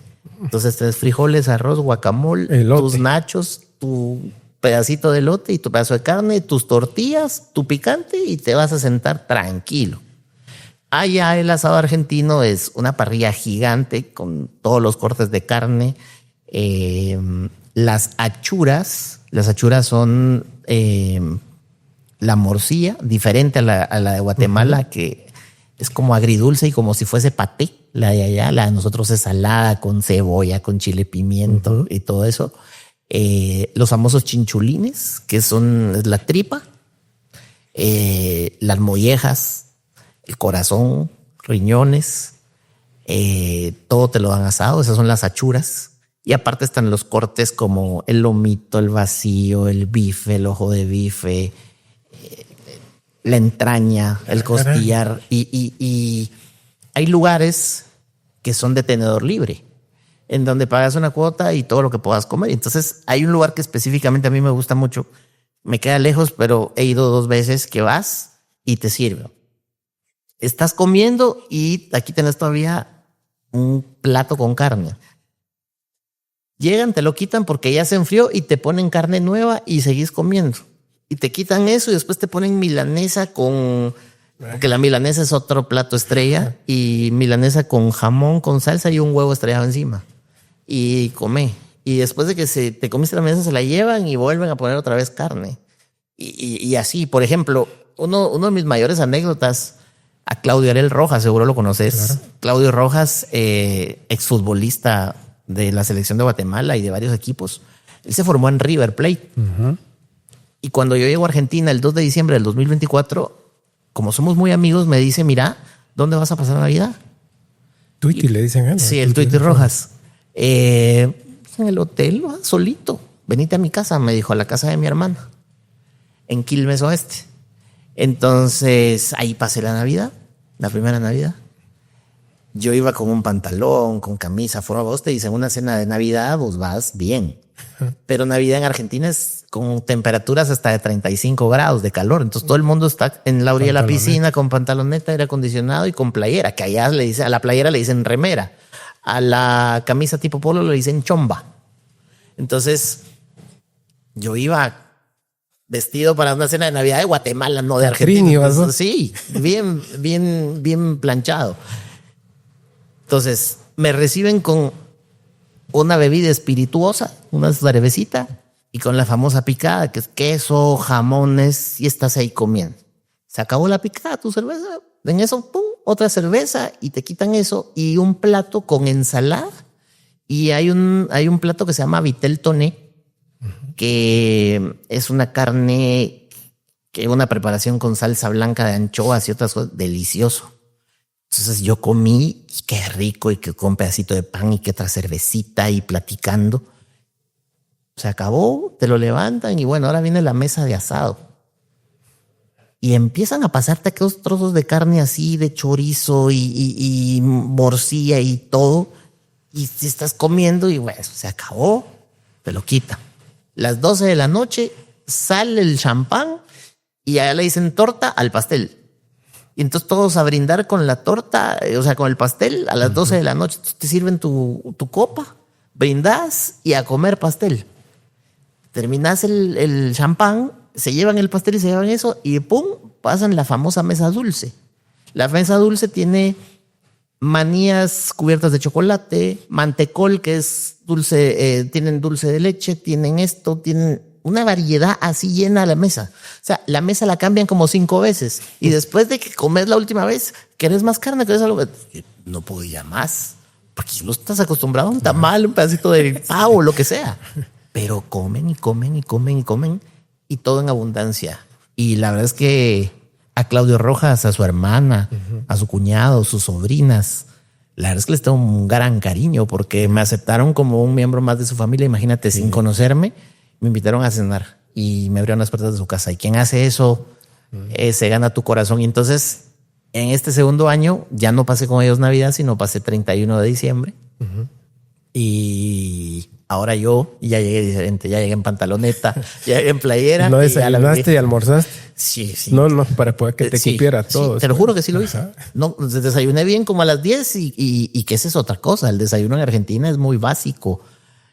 Es una taza de café y 2 medias lunas. Que las medias lunas es como que son 2 croissants chiquititos, puros cachitos. Y un amigo mío me invitó a desayunar una vez, la primera vez que llego a Argentina. Entonces pasaron los las medias lunas, me tomo el café y yo, bueno, la cuenta, yo, pues si no han traído la comida, este es el desayuno. Me dice, yo quería huevos revueltos, frijoles, plátanos, pan, de todo. Afortunadamente existen lugares donde puedes comprar ciertas cosas. Claro. Cuesta encontrar. Y cada vez que alguien va para Argentina o que yo puedo venir, llevo mis frijoles volteados. Ahora ya te venden frijoles parados en bolsa también. Y no es publicidad, pero ya te los puedes llevar. Claro. Y entonces ya hago yo mis propios desayunos. Con el paso de los años, ya te tenés que cuidar la alimentación. Entonces ya le bajo los frijoles, ya como más sano, un poco más de ensaladas, que eso también empecé a hacer, que empezás a hacer ejercicio, no por quererte ver torito como cuando uno tenía 25 años y se quería meter al gym, sino ya por salud. Ya después, yo tengo 46 años y ya después de los 40 ya te tenés que cuidar un poco más. ¿Sabes? Allá creo que mi cuñado y mi hijo, que le decimos colocho, fueron felices con un asado. Les gusta la carne, desayuno, almuerzo y cena. Pero yo creo que con un asado eso se quedarían quietos. Aprendí a hacer algunos. ¿Aprendiste? Aprendí algunos truquitos que me han enseñado de... Por ejemplo, nosotros aquí juntamos el carbón con el fuego. Oí colocho. Empezamos a juntar el carbón y hacemos el volcancito y todo. Y después ponemos la parrilla y aunque haya una llama, ahí estamos asando la carne. Iba a darle con el soplador. Ellos, por ejemplo, tienen la parrilla y a la par de la parrilla tienen un espacio en donde juntan el fuego. Entonces ya que hacen el fuego y que tienen las brasas con una pala, las llevan al otro lado de la parrilla y hacen una cama completa.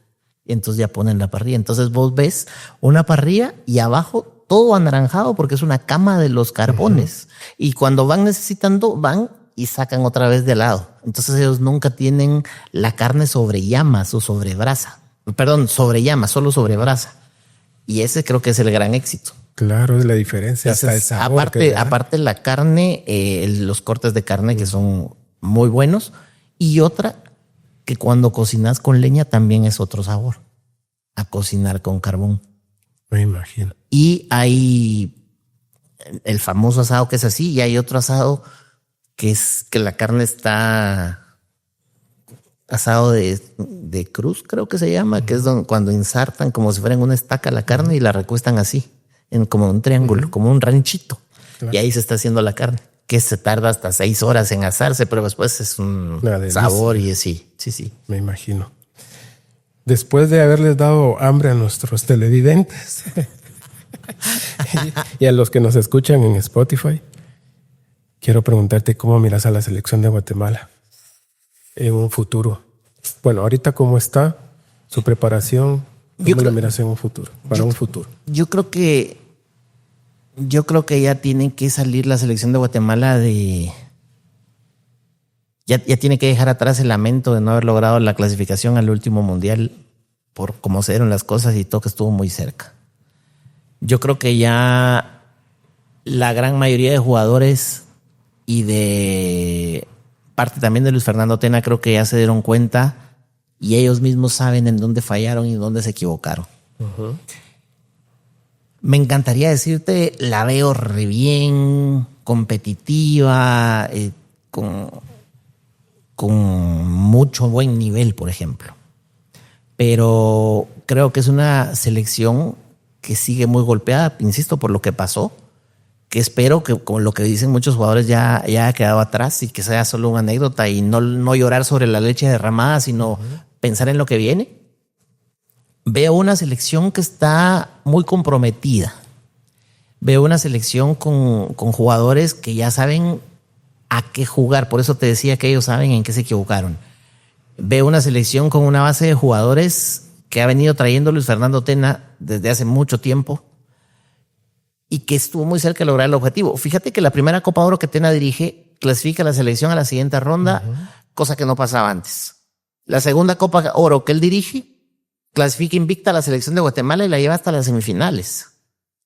Pero cuando se pierde las semifinales y después de la Copa Oro hay un bajón anímico y futbolístico en la selección. Y por eso las eliminatorias le cuesta más. Y todo como se fue dando. En la eliminatoria vino de menos a más y cerró como no queríamos, eliminada. Pero creo que veo una selección que ya sabe qué es lo que necesita hacer.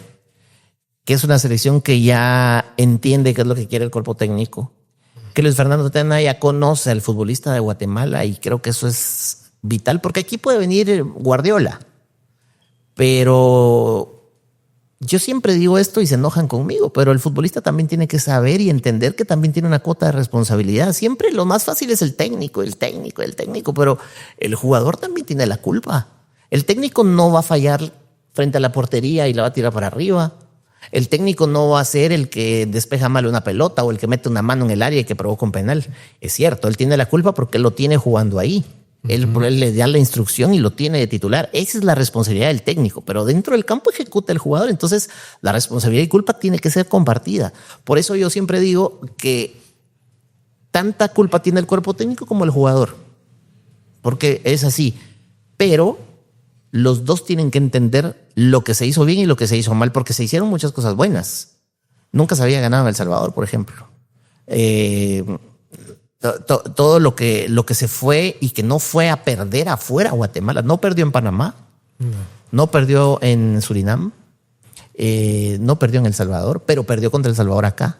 El Salvador hizo un solo tiro y fue gol. Guatemala peloteó el arco del Salvador y no pudo meter un gol. Entonces también es falta de efectividad, también es falta de certeza a la hora del último metro. Entonces siempre nos pasa lo mismo. Estamos jugando bien y Guatemala va bien y de repente un contraataque y gol. Contraataque y gol. Y la mayoría de goles, y voy a decir algo que lo dije también el otro día en un programa. La mayoría de goles que le hicieron a Guatemala en la eliminatoria, y lo puedes buscar y lo puede buscar cualquiera de los que nos está viendo, todos fueron centros. Fue pelota parada. La mayoría fue pelota parada y tiro de esquina. Entonces, ¿qué tiene que hacer? Trabajar la pelota parada. ¿Qué tiene que hacer el arquero? Jugar su área. Si ya se dieron cuenta de que así fue la mayoría de goles.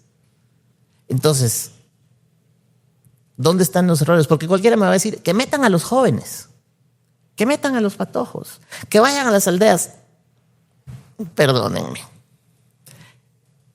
Con jóvenes y sin jóvenes, con gente de aldeas y de la capital y de donde sea, los resultados han sido los mismos. ¿Crees que al guatemalteco les cuesta salir anímicamente? Yo creo que el guatemalteco está muy poco acostumbrado a ¿cómo decirlo? Estamos poco acostumbrados a ganar todos en el fútbol en Guatemala. Estamos acostumbrados a que siempre vamos a ver si ahora sí. Esa es una costumbre que hay triste y no es de ahora, es de siempre. Guatemala compite para ir a un mundial desde Suecia 58 y nunca lo ha logrado. Y nos cuesta mucho porque, a ver, cualquiera dirá, sí, pero es que aquí no hay buenos jugadores. Claro que hay buenos jugadores, pero no solo es el jugador y no solo es el cuerpo técnico. Acá, por ejemplo, hay que ir un poco más allá. La estructura del fútbol. Yo era uno de los que vivía renegando y peleando de que cambiaran el formato de competencia, porque me parecía nefasto y me parecía mediocre que de 12 equipos, 8 clasificaran y 4 no. Era más fácil más difícil quedar afuera que quedar clasificado. Y que después el primero contra el octavo, el segundo contra el séptimo, 3 contra 6 y 4 contra 5. ¿Y qué beneficio tenía el que había sido más regular hasta arriba? El primero y el segundo, por ejemplo. Entonces yo vivía que por favor lo cambien, y otros colegas igual. Al fin, los miembros de la asamblea de los equipos decidieron que sí, que se necesita cambiar y que ahora ya clasifican solo 6 y que primero y segundo van directo a semifinales y cuarto contra sexto y tercero contra sexto y cuarto contra quinto se pelean por ir a semifinales. Que me parece correcto. ¿Por qué? Porque te obliga a tener una liga más competitiva. Ahora bien, no puede ser que yo visité todos los estadios. A mí no me puede decir nadie que no, porque yo sí fui a los estadios muchos años. Y hoy sigue siendo un problema que hay estadios donde no hay agua, donde los vestidores no están en las condiciones correctas, donde la grama es muy mala, donde si llueve y se hace un charco ya no se puede jugar. Todo ese tipo de cosas tienen que mejorar. A eso iba. Cuando Guatemala ha ido a jugar al extranjero, a Estados Unidos, no muy lejos, ha traído buenos resultados. Es que jugar cuando en juega las aquí canchas, en las canchas de aquí, ¿crees que eso es lo que le impide en algunas oportunidades? Porque creo que jugaron en el Trébol, porque la cancha era la que mejor, ellos por la cancha creo que la eligieron. Sí, porque esa es otra cosa. Y qué bueno que me tocas ese tema, porque somos un país en el que la dirigencia deportiva encargada de nuestra máxima instalación deportiva, es una verdadera vergüenza, es una verdadera pena. El año que se organizan unos Juegos Centroamericanos que debieron ser inaugurados en el Estadio Nacional Doroteo Guamuche Flores, ahí con todas las delegaciones sobre la pista sintética, el desfile y todo lo demás, no había estadio. No hay todavía. No hay y no sé cuándo volverá el Estadio Nacional. Ahí debía jugar la Selección Nacional de Guatemala. Claro. No teníamos estadio. Es nuestro corazón. Es una pena, es una vergüenza. Y a mí muchos me han dicho, sí, que cómo decís eso si no sabes del tema. No me pueden decir que no sé porque yo sí sé del tema. Y yo sí sé que todo lamentablemente pasa por intereses de un grupo, intereses del otro, y el afectado, ¿quién fue? El deportista. Entonces, había que buscar estadio.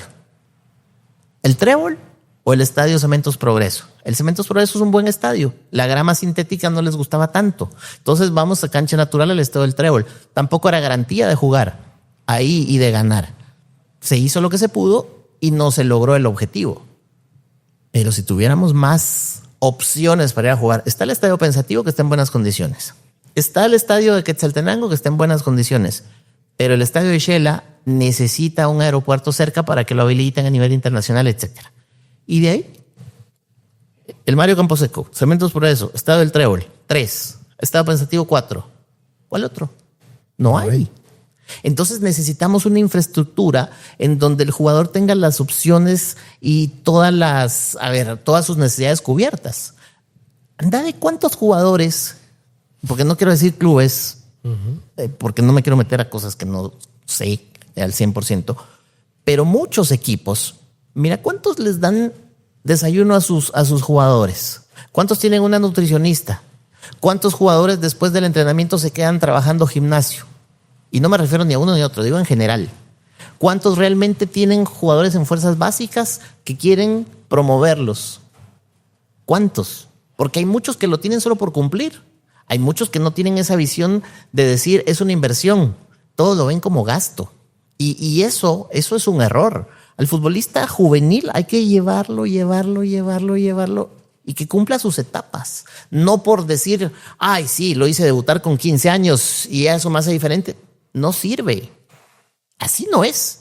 Hay que trabajar a las fuerzas básicas, que es lo que todo el mundo dice. Sí, ok. ¿Cómo las trabajamos? Bueno, como debe ser. Dales una cancha, dales la ropa que tiene el equipo absoluto, dales los balones necesarios, dales hidratación, dales charlas psicológicas, comprometerlos a que si quieren jugar tienen que estudiar, que sean personas integrales antes de ser un futbolista, para que cuando crezcan no se impresionen con un buen contrato que los haga acomodarse a que eso me pagan, gano bien y entonces ya no me esfuerzo. Porque eso tristemente pasa. Y entonces, ¿cómo conseguimos que el fútbol mejore? Bueno, trabajando todos al unísono sin buscar intereses personales, que siempre van a haber. Pero hay que priorizar las cosas y que mejore el fútbol. Eso te iba a decir, ahorita que hace unos días nuestros representativos de la sub-20 quedaron eliminados. Pero esos son jugadores que dicen que están preparando todavía para que salten a la mayor. Cuando en otros países ya a esas edades ya han debutado, son goleadores, han ido a mundiales, han ido a la Eurocopa, a la Champions, participan ya en la Champions. Claro, tal vez brinqué el charco, como se dice, pero en otras partes de Centroamérica ya se mira jugadores de 17 a 20 años que ya juegan en equipos de alto nivel. Uno de los ejemplos, todavía uno de los ejemplos tal vez más claros es Kadir Barría, futbolista panameño que está jugando en el torneo Brasileirao, que juega en Brasil y que ya ha hecho goles y que estuvo dentro del grupo preseleccionado para estar en el Mundial, pero no lo tomó en cuenta al final de cuentas el director técnico, pero estuvo ahí. Ya que te saltabas el charco, Paul Cubarsí, campeón del mundo con España a 19 años. Y muchas veces aquí decimos, tenemos un patojo de 18 años, es un patojo de 19 años que va a debutar. Entonces, yo sé que las comparaciones no se puede entre un jugador que está en el Barça y uno en Guatemala, porque la preparación ha sido otra. ¿Pero por qué? ¿Por qué tenemos que decir siempre eso, que la preparación ha sido otra? ¿Por qué no entonces hacemos una preparación parecida? ¿Por qué? Porque los clubes lo ven como un gasto. No como inversión. No como una inversión. Claro, ¿cuánto cuesta Paul Cubarsí ahorita? Imagínate haciendo campeón la Lamine Yamal. Ahora, ¿Cuáles fueron los últimos jugadores que Guatemala sacó de buen nivel a participar afuera? Marco Papa, Carlos Ruiz, Dwight Pesaroski. Antes de ellos Martín Machón y Jorge Rodas. Imagínate qué jugadores te mencioné ya, Jorge Rodas y Machón, imagínate. Los 90s para abajo. Va. Y luego estos últimos 3. José Manuel Contreras, que estuvo en Chile, que estuvo en Argentina también. Maynor Ignacio López Campoyo, que tuvo un paso regular también por Chile. Pero bueno, Oscar Santis, que es tal vez el más reciente, que ahora está en Malasia, por ejemplo. Nico Hagen en la MLS. Olger Escobar, pero él no ha surgido en ningún club de Guatemala. Darwin Lom, que está en The Strongest de Bolivia, pero que tampoco ha surgido en ningún club desde fuerzas básicas. Él sale de Guastatoya, va a Estados Unidos y eso. Rubio Méndez Rubín, que no se forma en Guatemala, que juega en la NSL de los Estados Unidos, USL, perdón. Aaron Herrera, que era del DC United y no sé si finalmente ya tiene equipo. Arquímedes Ordóñez, mundialista con la sub-20, pero que tampoco se formó en Guatemala. Matt Evans, que estaba en Los Ángeles FC y pasó para el fútbol europeo, que tampoco se formó en Guatemala. Entonces, ha tocado que ir a hacer escauteos al interior para ver quién puede, afuera del país, a ver quién puede tener esa doble nacionalidad, porque aquí no se terminan de formar jugadores. Y acá el scout que hace la federación de pronto, tal vez no es el mejor, porque aquí tiene que haber un buen scout. Tiene que haber una persona que realmente vaya y que vea, no solo porque me pongo la camiseta de la selección y soy scout voy a ir medio a ver. Aquí tiene que haber un trabajo de seguimiento integral de verdad. La selección creo que no tiene ese estandarte. Porque antes, el último fue el Moyo. El último fue tal vez el Moyo, sí. Porque antes vos veías Plata, Dwight, el Pescado, el Pando, Víctor Hugo Monzón, el Grillo Roldán, Byron Pérez, Julio Girón, Flaco Chacón. Imagínate, pero vuelvo a lo mismo. ¿Hace cuántos años? ¿Hace cuántos años seguimos celebrando el Norseca? ¿Pero por qué? ¿No querrán ellos asumir ese liderazgo? Es que ese es el inconveniente de hoy por hoy. Hay futbolistas que, a ver, ¿quién debería ser el líder hoy de la selección de Guatemala? ¿Quién llenaría las características de un líder como los que hemos mencionado? Y no le quiero faltar el respeto a nadie en la selección nacional, pero son pocos los jugadores, por ejemplo, que vos los ves y con aquella injundia de que se meten porque son futbolistas que de verdad tienen esa gallardía. Por ejemplo, Nico Samayoa, que estaba jugando en Rumania, luego se viene que esté en Municipal y sopesa el tema familiar para quedarse en Guatemala por el tema de su familia. Rodrigo Sarabia, Nico Samayoa, José Pinto, el mismo José Contreras, son jugadores que vos los conoces, que son atletas disciplinados, que se cuidan desde la alimentación al gimnasio. Uh-huh. No quiero mencionar nombres de otros que también te das cuenta que no se cuidan y que sabes que lejos de cuidarse la alimentación van y se comen una pizza, una hamburguesa o algo así en un momento en el que tal vez no debe ser, porque tampoco es que tiene que estar prohibido. Que no se preocupan del gimnasio, que no se preocupan de sus horas de sueño, que están más pendientes de las redes sociales. Entonces, un jugador de selección nacional, o jugador profesional, mejor dicho, tiene que tener absolutamente todo lo que es un profesional.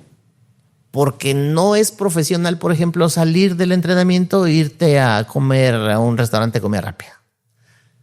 Si querés una hamburguesa o si querés algo así, cométela en tu casa con todas las de la ley, que sea la porción correcta, que no tenga tantas calorías, que la carne sea mejor, porque sos alguien que vive de su cuerpo, que sos alguien que vive de lo que su materia física le da para poder jugar. Entonces, si sos futbolista, ¿por qué vas a andar en moto por ahí? ¿Para qué te vas a exponer a una caída, a un golpe? Que no quiere decir que en un carro no te expones, pero te expones más en una moto. Si sos un futbolista que juega mañana a las 11 de la mañana, dormite a una hora adecuada. Porque existen las concentraciones. ¿Por qué? Porque es cuando el cuerpo técnico logra tenerlos a todos como debe ser, concentrados literalmente en un hotel para que todos estén listos para la hora del partido. Esa es la razón de la concentración, para que nadie se duerma tarde, para que nadie coma lo que no tiene que ser, para que nadie se vaya de fiestas, en sí. A eso iba, porque te acuerdas que te hice la pregunta de cómo eran estos jugadores, Leandro Paredes, por ejemplo, dentro de la cancha. Uh-huh. Me dijiste que hasta en la forma de pararse era muy diferente. No, es que me refiero a que un jugador, cuando es un gran jugador, se le nota la personalidad desde que se pone el uniforme. Y por eso te digo, ahora siento que ya no hay eso en nuestra selección. Y nosotros, yo lo que quiero que entendamos es que, quiero que entiendan, es que queremos ya una selección con liderazgo. Una selección que dé la cara por nosotros a donde vaya y donde esté. Eso es lo que yo quisiera que nuestra selección entendiera. De que tal vez, digamos, el Pescadito Ruiz, pero atrás del Pescadito Ruiz habían más líderes. Pero esos líderes respetaron que estaba el Pescadito Ruiz y le dieron el liderazgo a él. Te voy a decir algo. Supo representarnos, ¿verdad? Que hasta que llegó Messi le quitó el récord de máximo goleador en eliminatorias. Yo cubría Municipal y Comunicaciones. Cuando el Pescado Ruiz se va de Municipal, que va a Grecia, al Paz Yanina la primera vez, que se va con Guillermo El Pando Ramírez, se va porque en Municipal no tenían minutos. Imagínate. Uh-huh. El Pescado y el Pando no tenían minutos en Municipal. Entonces van afuera. Y luego regresan y después ya los venden y bueno. Marco Papa. Yo sé que si Marco está viendo esto y le va a dar risa. Marco Papa, formado en Municipal, se va a Estados Unidos y se va afuera. Estuvieron cerca de darlo a préstamo a Chuapa porque no tenía minutos. Imagínate. No tenía minutos en Municipal y lo iban a dar a préstamo cuando le sale la oportunidad de irse fuera. Hay un partido que se juega en Estados Unidos y hay alguien que lo mira. Y a partir de ahí surge el interés de ese entrenador para llevarlo al Chicago Fire. Esto que voy a contar no lo sabe nadie,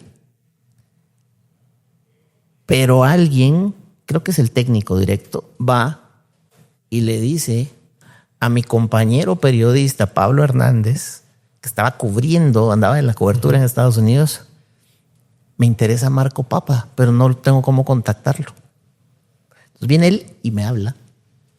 Fíjate, me dice que estoy esto. ¿Vos que le hablas? Sí. Mira, papita, fíjate que estoy esto. Bueno, que me llamen.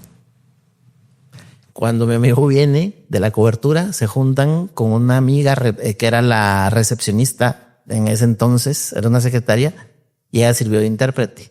Y ahí hablaron la primera vez. Eso no se sabía. Y Marco, que seguro va a ver esto, le va a dar risa. Y así fue como se dieron algunas cosas. Y después pues las dirigencias entran en la negociación ya como debe ser, ¿verdad? Pero el primer acercamiento fue así chistosísimo, porque no te puedes esperar eso. Claro. ¿Crees que el deportista, el cronista deportivo a veces tiene la culpa que haga sentir a la selección lo que no es? A nosotros los periodistas deportivos nos vive insultando mucha gente, porque nos dice que ustedes tienen la culpa, porque ustedes, ¿por qué los agrandan? ¿Por qué los inflan? Por ejemplo, si Óscar Santis está jugando bien y está haciendo bien las cosas con su equipo y es el goleador, como periodista deportivo, ¿qué tengo que decir? Hablar bien de él. No es que sea hablar bien de él, sino tengo que decir, Óscar Santis atraviesa un gran momento, ha jugado la mayoría de los minutos, lleva 7 goles y 4 asistencias. No se ha lesionado en la temporada. Es el jugador destacado. Es el jugador destacado. ¿Qué puedes decir? Si, por ejemplo, no sé, Freddy Pérez en Comunicaciones tiene muchos minutos sin recibir gol, ¿por qué no puede ser el portero de la selección? ¿Por qué no le puede pelear a Nico Javi? Entonces, a nosotros nos pegan duro. Si a Nico le ha regalado los goles a Messi. Por ejemplo, a Nico se le critica mucho eso. Nico tuvo un problema y le entrega la pelota a Messi y Messi anota. Le pasó a Luis Morán también en uno de los últimos amistosos que la pelota prácticamente se la quitan y termina en gol. Le pasó en su momento a Braulio Linares en un partido también con la selección de Guatemala. Entonces, le ha pasado a todos. El problema es que sigue pasando. Si no tenemos a Nico, si no tenemos a Kenderson Navarro, que también le pasó, y si no está Freddy Pérez, esos 3 que han sido los últimos más regulares, ¿en dónde vas a ir a buscar un arquero? ¿Quién es el último gran goleador después del Pescado Ruiz? No hay. El último que apuntaba era Eddie Danilo Guerra, que fue goleador de la Liga de las Naciones, esa que Guatemala pasó con un paso arrollador, 25 goles a favor, 0 goles en contra, ganó todos los partidos en la Liga de las Naciones, dirigidos por Amarín y Villatoro. ¿Quién fue el último gran goleador de ahí? Nadie se acuerda. Fue Eddie Danilo Guerra, que ya está retirado hoy en día. Imagínate. Y de ahí, nuestros goleadores han sido Darwin Lom y Rubio Méndez Rubín en los últimos tiempos. Y me parece que ha sido bueno porque son quienes han sacado la cara y han buscado los goles. Pero después de ellos no ha habido otro jugador que levante la mano para ser el delantero titular, ese referente que queremos ver. Por ejemplo, el Flaco Martínez de Municipal podría ser. Lamentablemente el Flaco en selección no le ha ido bien. Leiner García en su momento en Comunicaciones, hoy está en otro club. Me parece a mí que también era un gran jugador y no tenía las oportunidades de estar en selección buscando. Entonces, hay un montón de situaciones que si nos ponemos a escarbar, decís, ¿y ahora? Ya, por ejemplo, en su momento José Contreras resolvía en la mitad del campo. La edad y el tiempo pasa. Y después del Moyo, ¿quién? Yo se lo decía hace 2 días que estuvimos platicando, compartiendo el último gran 10 y solo se reía y me decía, así es. Oye, decime, ¿ahora quién? ¿Quién tiene la capacidad de agarrar la pelota y hacer lo que hacía el Moyo? Aunque a la gente le caiga mal o no le guste que uno lo diga. ¿Quién tiene la capacidad de meter los goles que metía el Pescado? ¿Quién tiene la capacidad de atajar lo que atajaba JJ Paredes? ¿Quién tiene la capacidad de hoy por hoy hacer lo que hacía Marco Papa? El Gato Estrada. El Gato Estrada. Y que tampoco era súper espectacular el Gato. Y lo quiero mucho, es mi amigo, no se va a enojar por esto. Pero, por ejemplo, entonces, todos avanzan y que las islas han avanzado y está bien, pero ¿y nosotros cuándo vamos a avanzar? Yo creo que hoy hay una selección comprometida, insisto, que creo que tiene grandes jugadores en todas sus líneas. En todas sus líneas tiene grandes jugadores, pero lo que tienen que hacer es tratar de trabajar y tratar de equivocarse lo menos posible. Nadie es perfecto, errores siempre se van a cometer, pero al final de cuentas creo que fue un acierto dejar a Tena. Para mí creo que es un acierto de la Federación dejar a Tena porque él tiene a su grupo y el jugador le cree a Tena y eso es importante. Y te lo dicen jugadores importantes como Nico Samayoa, como Pinto, que es el capitán, por ejemplo, Aaron Herrera, Nico Hagen, Rudy Muñoz, Pedro Altán, por ejemplo, entre otros de los jugadores que ellos mismos te comentan que le creen al técnico. El tema es que ellos también le crean al técnico y se crean ellos mismos lo que pueden hacer, porque ya demostraron que tienen la capacidad de hacerlo, porque ya lo demostraron. Hicieron grandes partidos en la eliminatoria, lo hicieron bien en Panamá, lo hicieron bien en El Salvador, lo hicieron bien contra Surinam. Aquí se cometieron errores puntuales contra El Salvador y se perdió un partido y ese te terminó pasando factura. Se cometieron un par de errores puntuales contra Panamá y te pasaron factura, porque acordate que el partido iba 2-0 y Guatemala lo empata, se comete otro error y es el 3-2. Y sin otra historia fuese. Pero el sí, el que sí masito, ahora sí, el que lástima esa jugada, eso ya no debe existir. ¿Tenés todavía la ilusión? Siempre. Siempre. Yo creo que el día que me deje de ilusionar, ese día me tengo que retirar. Porque la selección es tu país. Y cuando uno vive fuera, extraña más y como que valora un poco más. Entonces yo creo que al final tu país es tu país. Hasta en un concurso gastronómico, si ves a Guatemala, vas a querer que gane. En un concurso de belleza vas a querer que gane. En un concurso de lo que sea vas a ver que querés que gane. Cuando vienen los Juegos Olímpicos, Juegos Centroamericanos, Panamericanos, lo que sea, y ves que hay un guatemalteco, te pones a ver y ya la crevaren. Siempre querés que tu país salga. Y en el fútbol es igual. Entonces yo tengo la ilusión, a mí no se me ha ido. Sé que muchos me van a criticar y me van a decir, sí, que mejor apoyemos a otros deportes. Te voy a contar una anécdota. Apoyemos otros deportes, ¿está bien? No me recuerdo de dónde fue que vino la delegación de varios atletas de Guatemala y se hizo una noche para que los atletas compartieran con la gente. Solo llegaron sus familias al estadio. Entonces, ¿dónde están todos aquellos que dicen apoyemos a otros deportes? Entonces, tampoco vengan a criticar si no van a sumar. Claro. A todos hay que apoyar por igual. Si compite Barrondo, todos estamos con Barrondo. Si compite Mirna Ortiz, todos estamos con Mirna Ortiz. Si le toca a Kevin Cordón otra vez, que hay que aplaudirle y alentarlo, pues hay que hacerlo. Pero tan guatemaltecos son ellos como tan guatemaltecos son los futbolistas y viceversa. Entonces, aquí hay que apoyar, sin importar. Lo primero debe ser la bandera, apoyar a tu país. Y ya para terminar, ¿tenés algún consejo para las nuevas generaciones de cronistas deportivos? Sigo diciendo que es fundamental que se preparen. Sigo diciendo que es fundamental que estudien, que respeten las etapas. Porque yo soy estudiante y ya quiero salir en la tele. Porque yo soy estudiante y ya quiero hablar en radio o escribir en un periódico y salga mi nombre. Pero antes de eso, tengo que respetar el proceso. Antes de hablar en un micrófono, tengo que empezar a prepararme cómo hablar, cómo gesticular, qué palabras utilizar. Hay que leer mucho para aprender nuevas palabras y uno saber utilizarlas. Y otra anécdota. Yo llegué a ESPN pensando que sabía. Mira lo que te estoy diciendo. Yo pensaba que yo sabía. 20 y pico de años en periodismo, yo pensaba que sabía. Y efectivamente sabía, pero no sabía lo suficiente.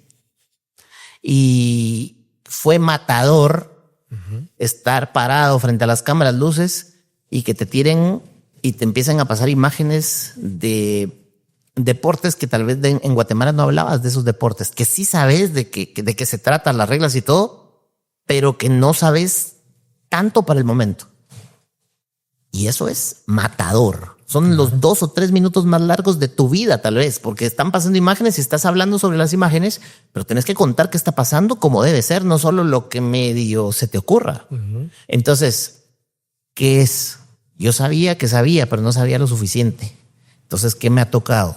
Estudiar, prepararme, leer día a día. Ya los programas de hoy salieron bien. Bueno, ya pasó, se archiva.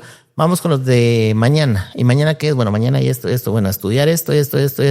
Y en ESPN, por ejemplo, me ha ayudado mucho que tenemos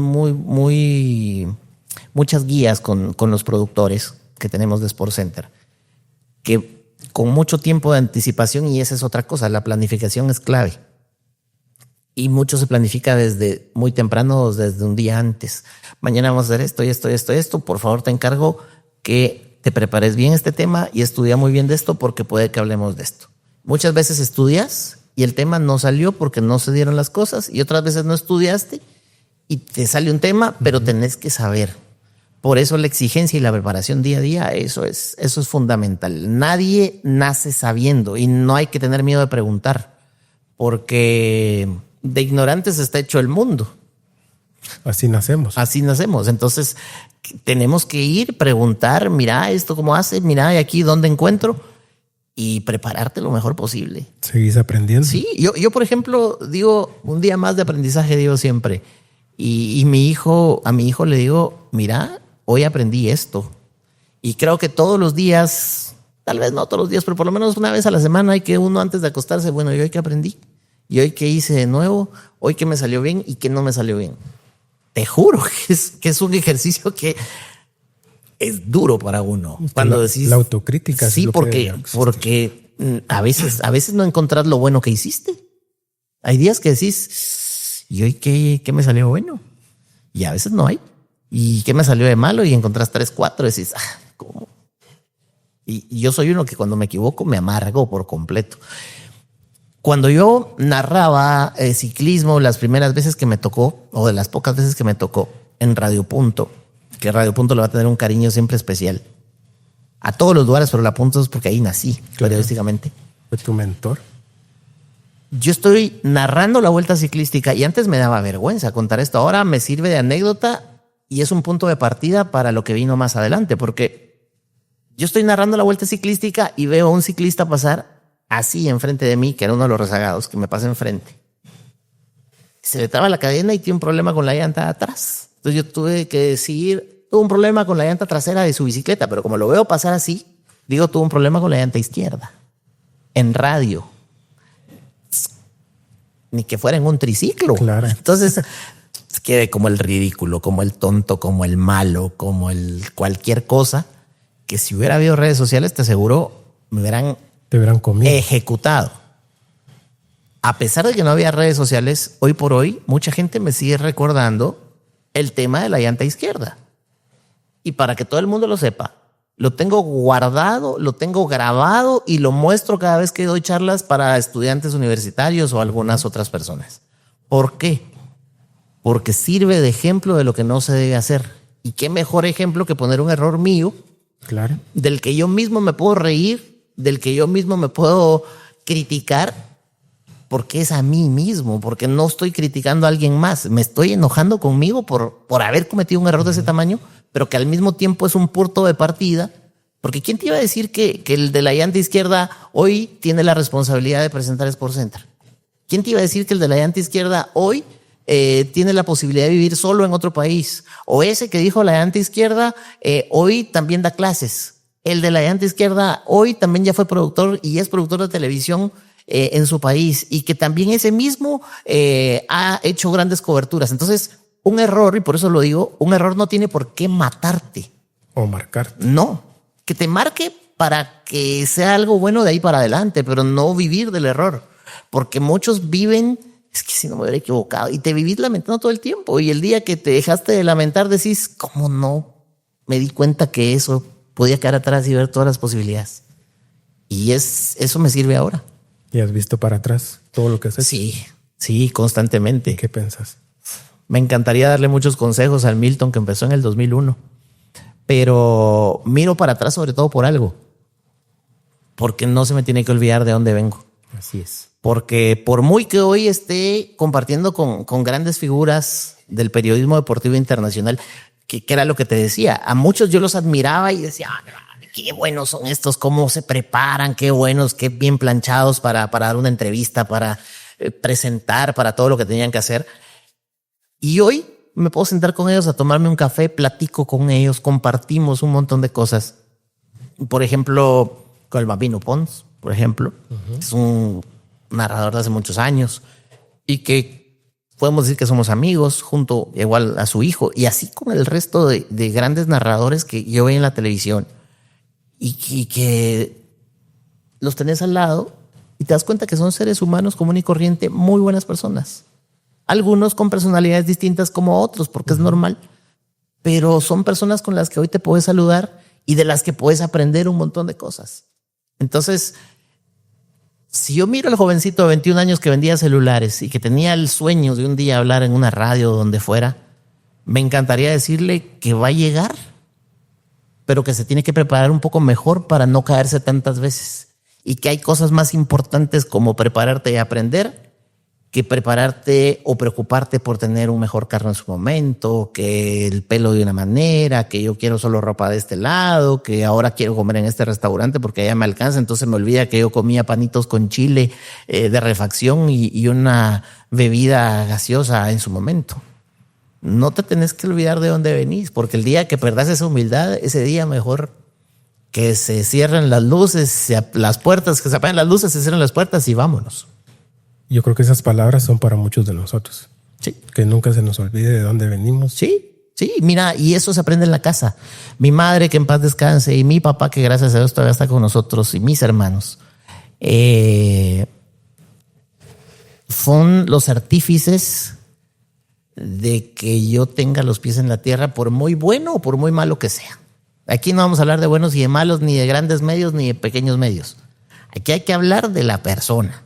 Porque todos, cuando nos fue bien en algún trabajo y ganamos un poquito más de lo que estábamos acostumbrados, ya creemos que somos así. Y gran parte de ese aprendizaje me lo dieron mis papás. Y mis papás, mi madre, me decía siempre, vení, séntate, mira, esto no está bien. Y esa plática la tuve con ella y me dijo, acordate que venís de acá y esto, y esto, y esto, y esto. Y las cosas son así. Y así que le vas bajando porque aquí, olvídate. Claro. Y es lo que yo hoy intento sembrar en mi hijo. Milton, yo te quiero dar las gracias porque a pesar de tu agenda tan apretada que tenés aquí en Guatemala, nos dedicaste un momento. No, yo feliz de estar acá. Y tu experiencia es la que hace la diferencia.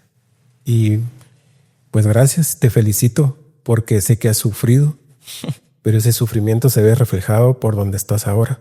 y sé que vas a tener más éxitos. Nos vas a poder representar en donde quiera que vayas. Y tenemos todos ese mismo sueño de ver a la selección. Sí. Y que espero que vos estés en ese mundial cuando ellos estén ahí, Milton. Bueno, yo primero, Carlos, te agradezco mucho a Guayo y a tu hijo y a todos los que participan, porque es bien fácil darle play, pero nadie sabe lo que se siente. Preparar micrófonos, que todo funcione. Y los que trabajamos en esto sabemos lo que significa la planeación desde el horario, que alguien llegue, que no venga, que ojalá que este sea buena onda, todo. Entonces, gracias a ustedes por montar esto.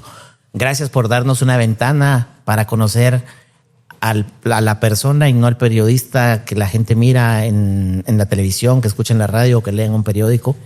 Yo estoy muy agradecido, seguidor de ustedes, por eso les decía. Y la verdad es que me emociona mucho cada vez que estoy en Guatemala y poder conversar con personas que somos y hablamos el mismo idioma, que nos ha tocado venir desde muy abajo para poder hacer algo.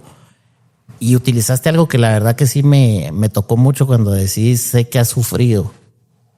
Y creo que la gente nunca se pone a pensar lo que se siente vivir lejos de tu casa, vivir sin tu familia a la par.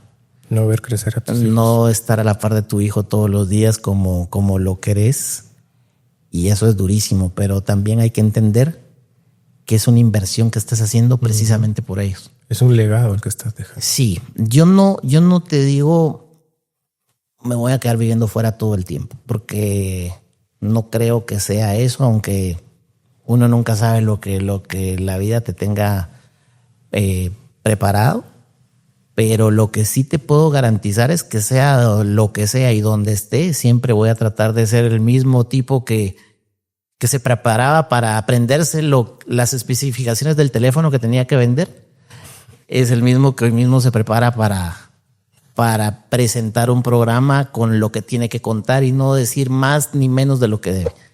Creo que la mesura se va aprendiendo con el tiempo y el manejo de las emociones, que te juro me he tragado como 3 veces la saliva para no llorar pensando en un montón de cosas que a veces uno no cuenta, pero eso sí lo puedo garantizar, que esté donde esté, la bandera de Guatemala siempre la voy a llevar en el alma y tratar de representar lo mejor que pueda a todo nuestro gremio, porque al final no represento solo a Guatemala, sino también a un gremio periodístico, y el que no se sienta representado, pues también lo agradezco, porque también hay muchos que no están muy contentos de que uno vaya, porque también es así. Así es. En todos lados hay envidia, Neto. Pero pues es lo que menos uno voltea a ver, la verdad. Uno va a lo que va y punto. Pero de nuestra parte, tener nuestras felicitaciones. Gracias por abrir tu corazón. Gracias por tener ese espacio hacia nosotros. Y cuando puedas venir a Guatemala nuevamente, esta es tu casa. No, y voy a venir y agradecido también aquí con Quinta Solana, porque el café guatemalteco sabe diferente y tan rico estando aquí. Así que gracias también. Gracias, Quinta Solana. Dios te bendiga. Gracias. Muchas igualmente. Gracias por todo esto. Gracias. Un saludo para todos. Este episodio fue presentado gracias a Quinta Solana, en el Centro Histórico. Un consejo: visítala por la noche. La vista y los cócteles elevan la experiencia.